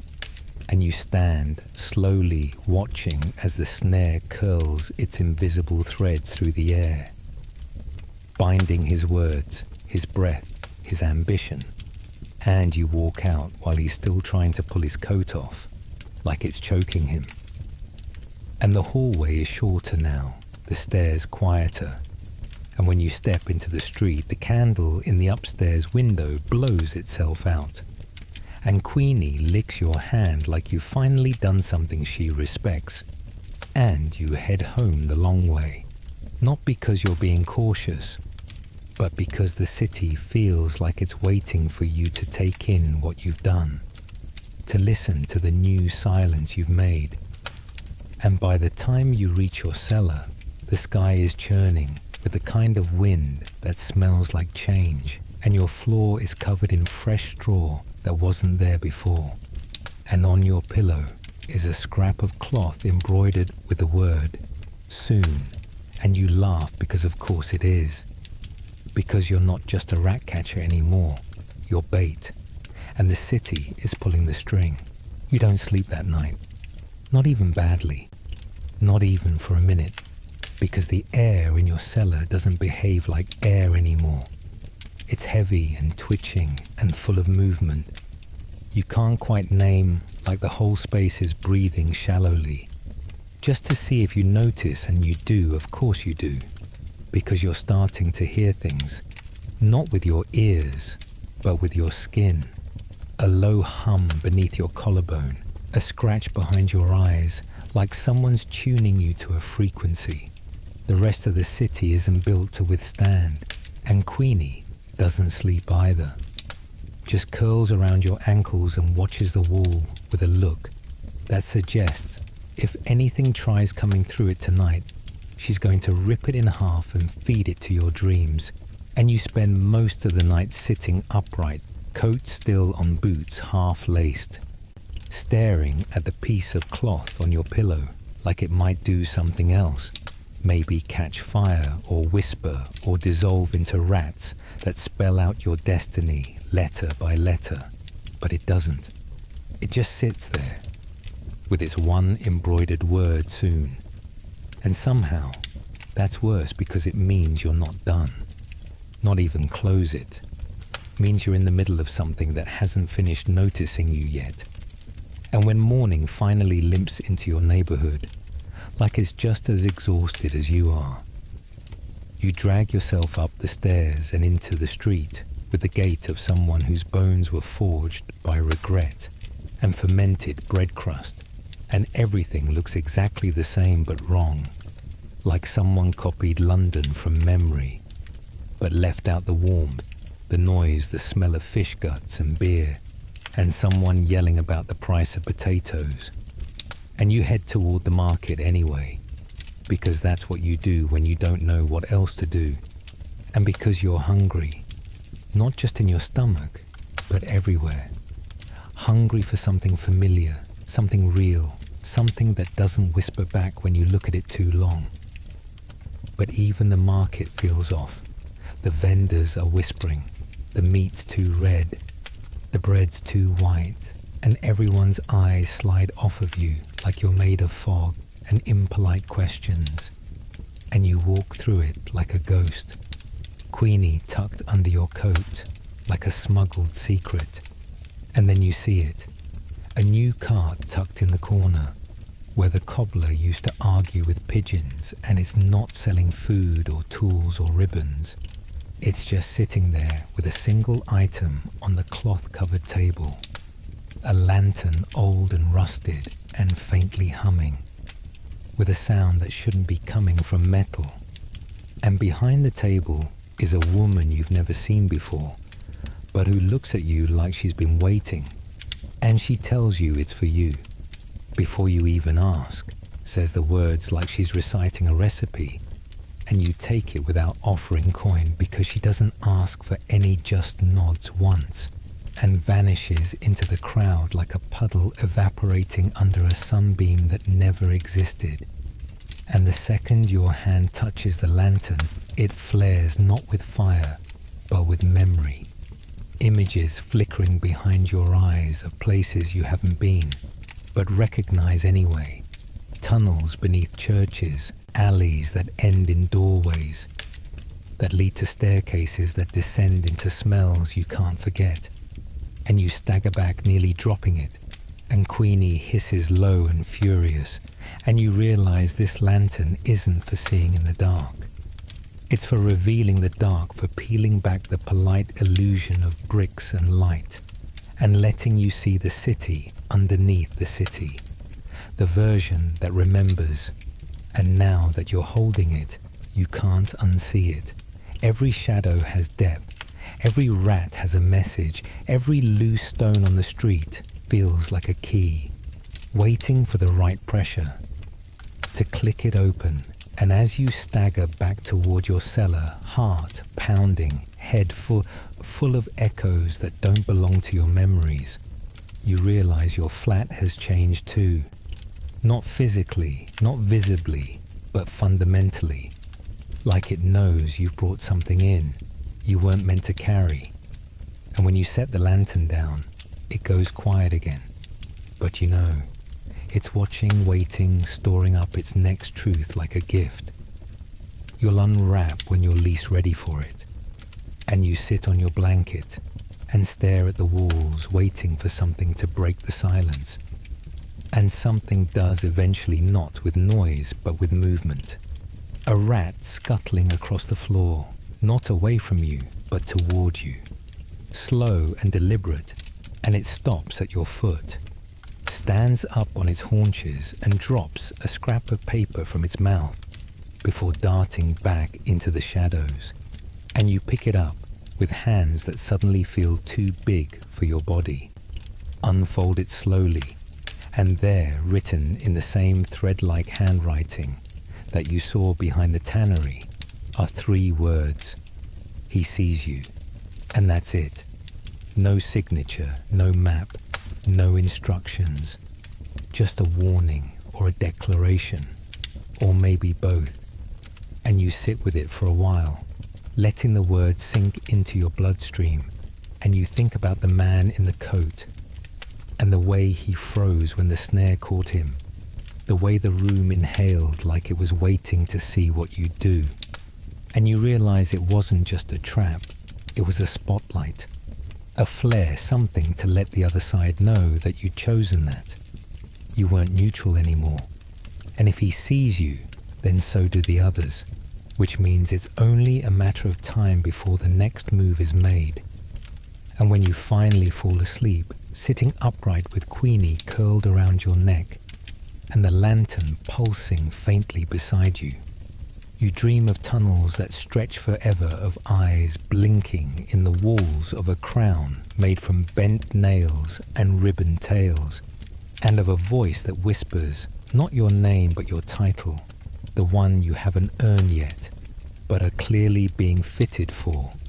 And when you wake, you realize you're smiling, not because any of this is good, but because you finally understand what kind of game you're in. And for once, you're not just a pawn, you're the piece. No one accounted for the kind that bites. You wake to the sound of water dripping slow and rhythmic, each drop echoing just a little too long against stone that shouldn't be this close. And for a moment, you can't remember if you're in your flat or in a tunnel or inside a dream that's turned the shape of London sideways. And then you see the lantern where you left it still pulsing like a heartbeat caught in glass, casting strange shadows that don't move when they should, and stretch toward corners that don't exist in your room as you remember it. And Queenie is sitting upright at your side, nose twitching, fur bristling in a way that suggests something very old just passed under the floor.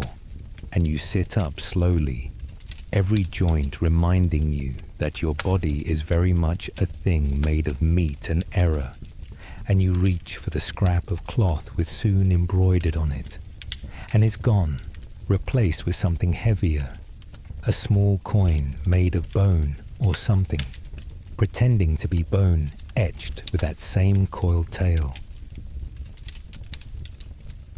And crown symbol that keeps appearing in places where logic has long since gone on strike, and you hold it for a minute, feel its warmth or its memory of warmth, or maybe your own blood answering back. And when you pocket it, the lantern flickers and then steadies, as if approving the decision or recording it, or both. And you rise and lace your boots with the grim determination of someone about to walk into another impossible decision disguised as a coincidence.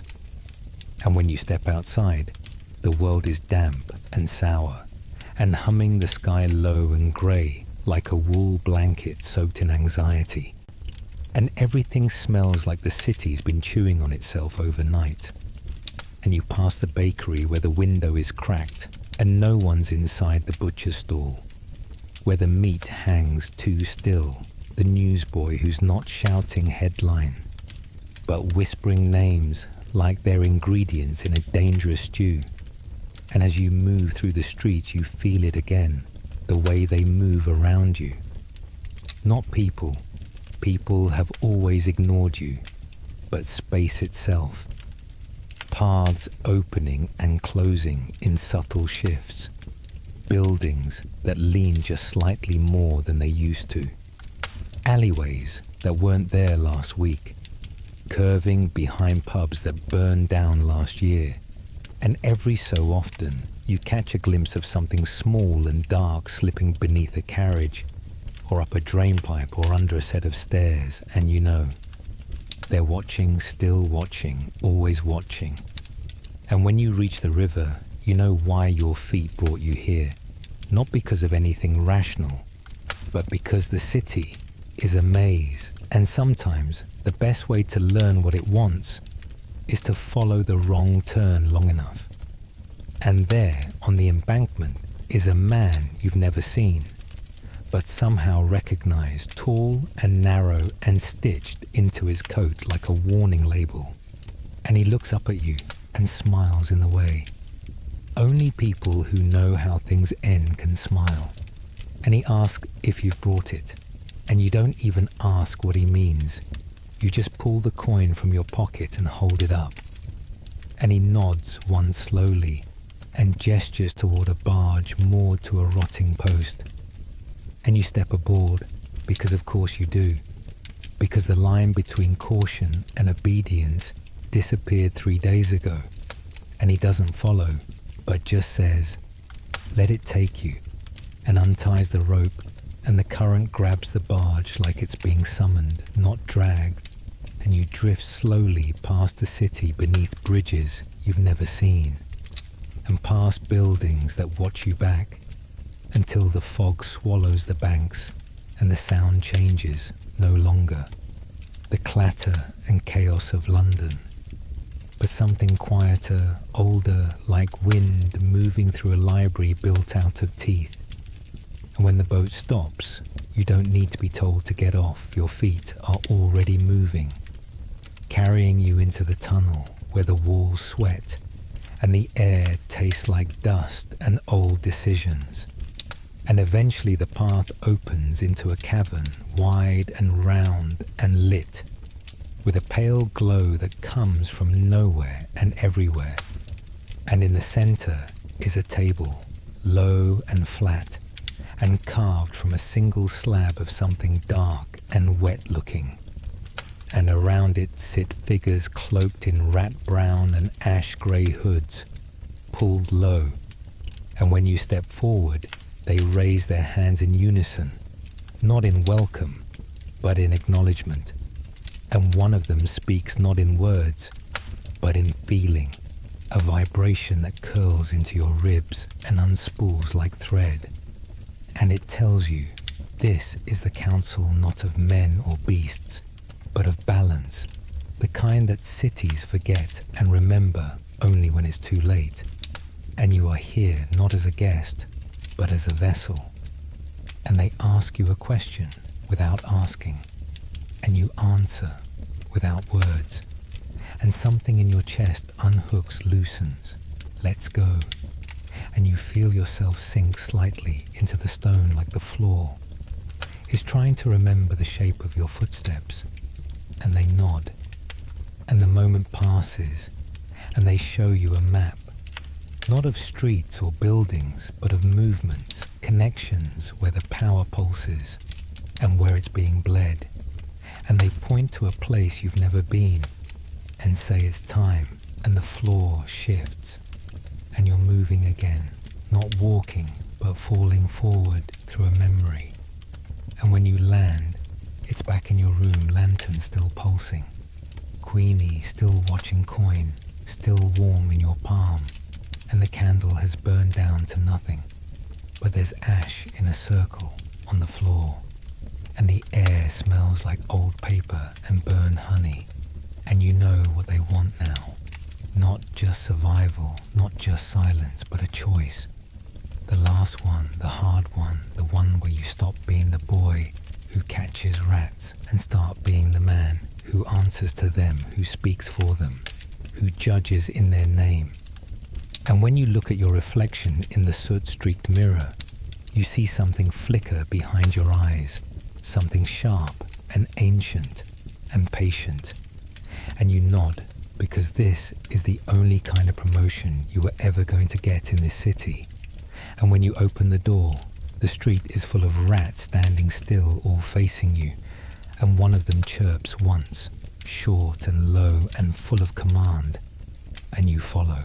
You follow, because there's no point pretending otherwise anymore. Not to yourself, not to Queenie, not to the city that's been dragging you by the collar since this whole cursed day began. And the rats are fast, but deliberate, leading you down side streets that curl like question marks and under archways that seem to grow narrower the deeper you go. And none of them look back, none of them hesitate.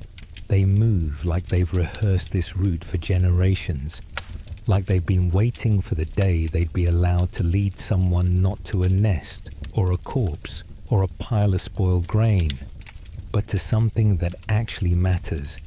And as you pass through a courtyard you've never seen before, though it smells faintly of a bakery that burned down when you were a child, you realize the buildings around you are too quiet, not abandoned, exactly, just listening, holding their breath. And every window is dark, every door shut tight, like lips keeping a secret too old to pronounce. And the rats turn down a stairwell, half swallowed by mud and moss, and you go after them without even glancing around, because this is your life now. This is your route. And when you reach the bottom, the ground gives way beneath you. Not a collapse, not a trap, just a deliberate, slow descent, like stepping into the mouth of a yawn that forgot to end. And then you're inside it, inside something ancient and damp and pulsing with breath that isn't yours. A passage where the walls are warm and the stones under your feet are slick with something that might be memory and might be mold. And Queenie lets out a sharp hiss but doesn't leave your shoulder. And you tell yourself that's loyalty, not just self-preservation. And eventually the passage widens into a chamber that smells like wet parchment and burnt feathers and something sour that curls at the edge of your tongue. And there they are again, the figures in ash grey and rat brown, seated around a low ring of stone that looks more like a tooth than a table, and the lantern in your pack flickers on its own. No flame, just that quiet pulse like a dying star that refuses to fully go out, and they nod as you enter. Not in greeting, but in affirmation, like you've reached the final part of a puzzle you didn't know you were solving. And one of them speaks without sound again, just that same deep language that stirs your marrow and echoes behind your ears. And this time, you don't fight it. You let it pass through you. Let it show you the shape of what's to come. And what you see isn't prophecy or warning. It's instruction. A path laid out in symbols and sounds and places you've walked before, but never really seen. And they tell you. He's still watching the one in the coat, the one who didn't vanish with the trap, just retreated, reshaped, rebuilt. And he's moving again, gathering, infecting, feeding on the city's fear, and turning it into leverage. And the balance is tipping again. And now, it's your job no longer as a rat catcher, not even as a mouthpiece, but as a fulcrum. And you nod, because there's nothing else left to do but nod. And the council stands, their forms flickering slightly like smoke trapped in wet cloth. And they part to reveal a path carved into the stone behind them. A spiral ramp that glows faintly with moss, and something deeper. And you descend slowly, each step echoing like you're walking on the inside of someone's ribcage. And at the bottom, you find a door, wooden, rotted, and yet pulsing faintly with heat. And when you touch it, it swings open to reveal a part of the city you thought had been demolished years ago. A neighborhood leveled by fire and time and debt. But here it is again, perfect and untouched. Like a memory that refuses to fade, and you step into it with caution and awe, and the growing awareness that this is not just a place.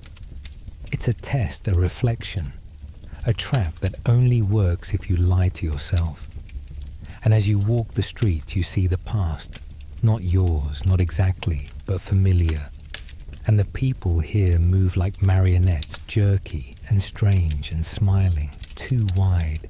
And every so often one of them stops and stares at you, and then keeps walking. And Queenie is stiff as iron now, every muscle tense, every breath held like she's bracing for a storm made of teeth. And then you see him, the man in the coat standing in front of a house that looks like the one you grew up in, except it's taller and wrong and flickering at the edges like bad gaslight. And he beckons you with one finger, slow and deliberate, and you go, because of course you do. And when you reach him, he speaks in a voice that sounds like it's coming from behind your own teeth. And he asks if you're ready, if you know what's at stake, if you understand what's been given to you. And you answer without thinking, without knowing, because the question isn't really for you, it's for the thing that's growing inside your ribs. The part of you that belongs to this city now, to the bones and the brick and the blood that runs under both. And he smiles like someone who's just lost a game, but knows the rematch is already scheduled, and he steps aside and the door behind him opens, and there's a mirror inside, just a mirror cracked down the middle and covered in grime. And when you look into it, you don't see yourself. Not exactly you see what you've become. A man held together by twine and bite marks, with eyes that glint like lantern glass, and hands that twitch when the city whispers. And Queenie stares too. And for a moment you both freeze, not out of fear but recognition. And then you blink, and the door is gone, and the man is gone, and the street is gone. And you're back in your cellar, sitting on your pile of rags, coin in your hand lantern at your side. And the walls are quiet for the first time in hours, and outside the city is breathing slowly again, cautiously, like it's waiting to see what you'll do next. And you close your eyes and listen, really listen, and you hear it. The sound of rats in the walls, not panicked, not scurrying, but moving in rhythm, in ritual, in readiness. And you open your eyes and smile because you finally understand the shape of the ending. And the only question left now is who gets to write it. You sit in the stillness of your cellar, which no longer feels like a room, but a waiting place. A kind of burrow, not meant for resting, but for holding a breath that's gone on far too long.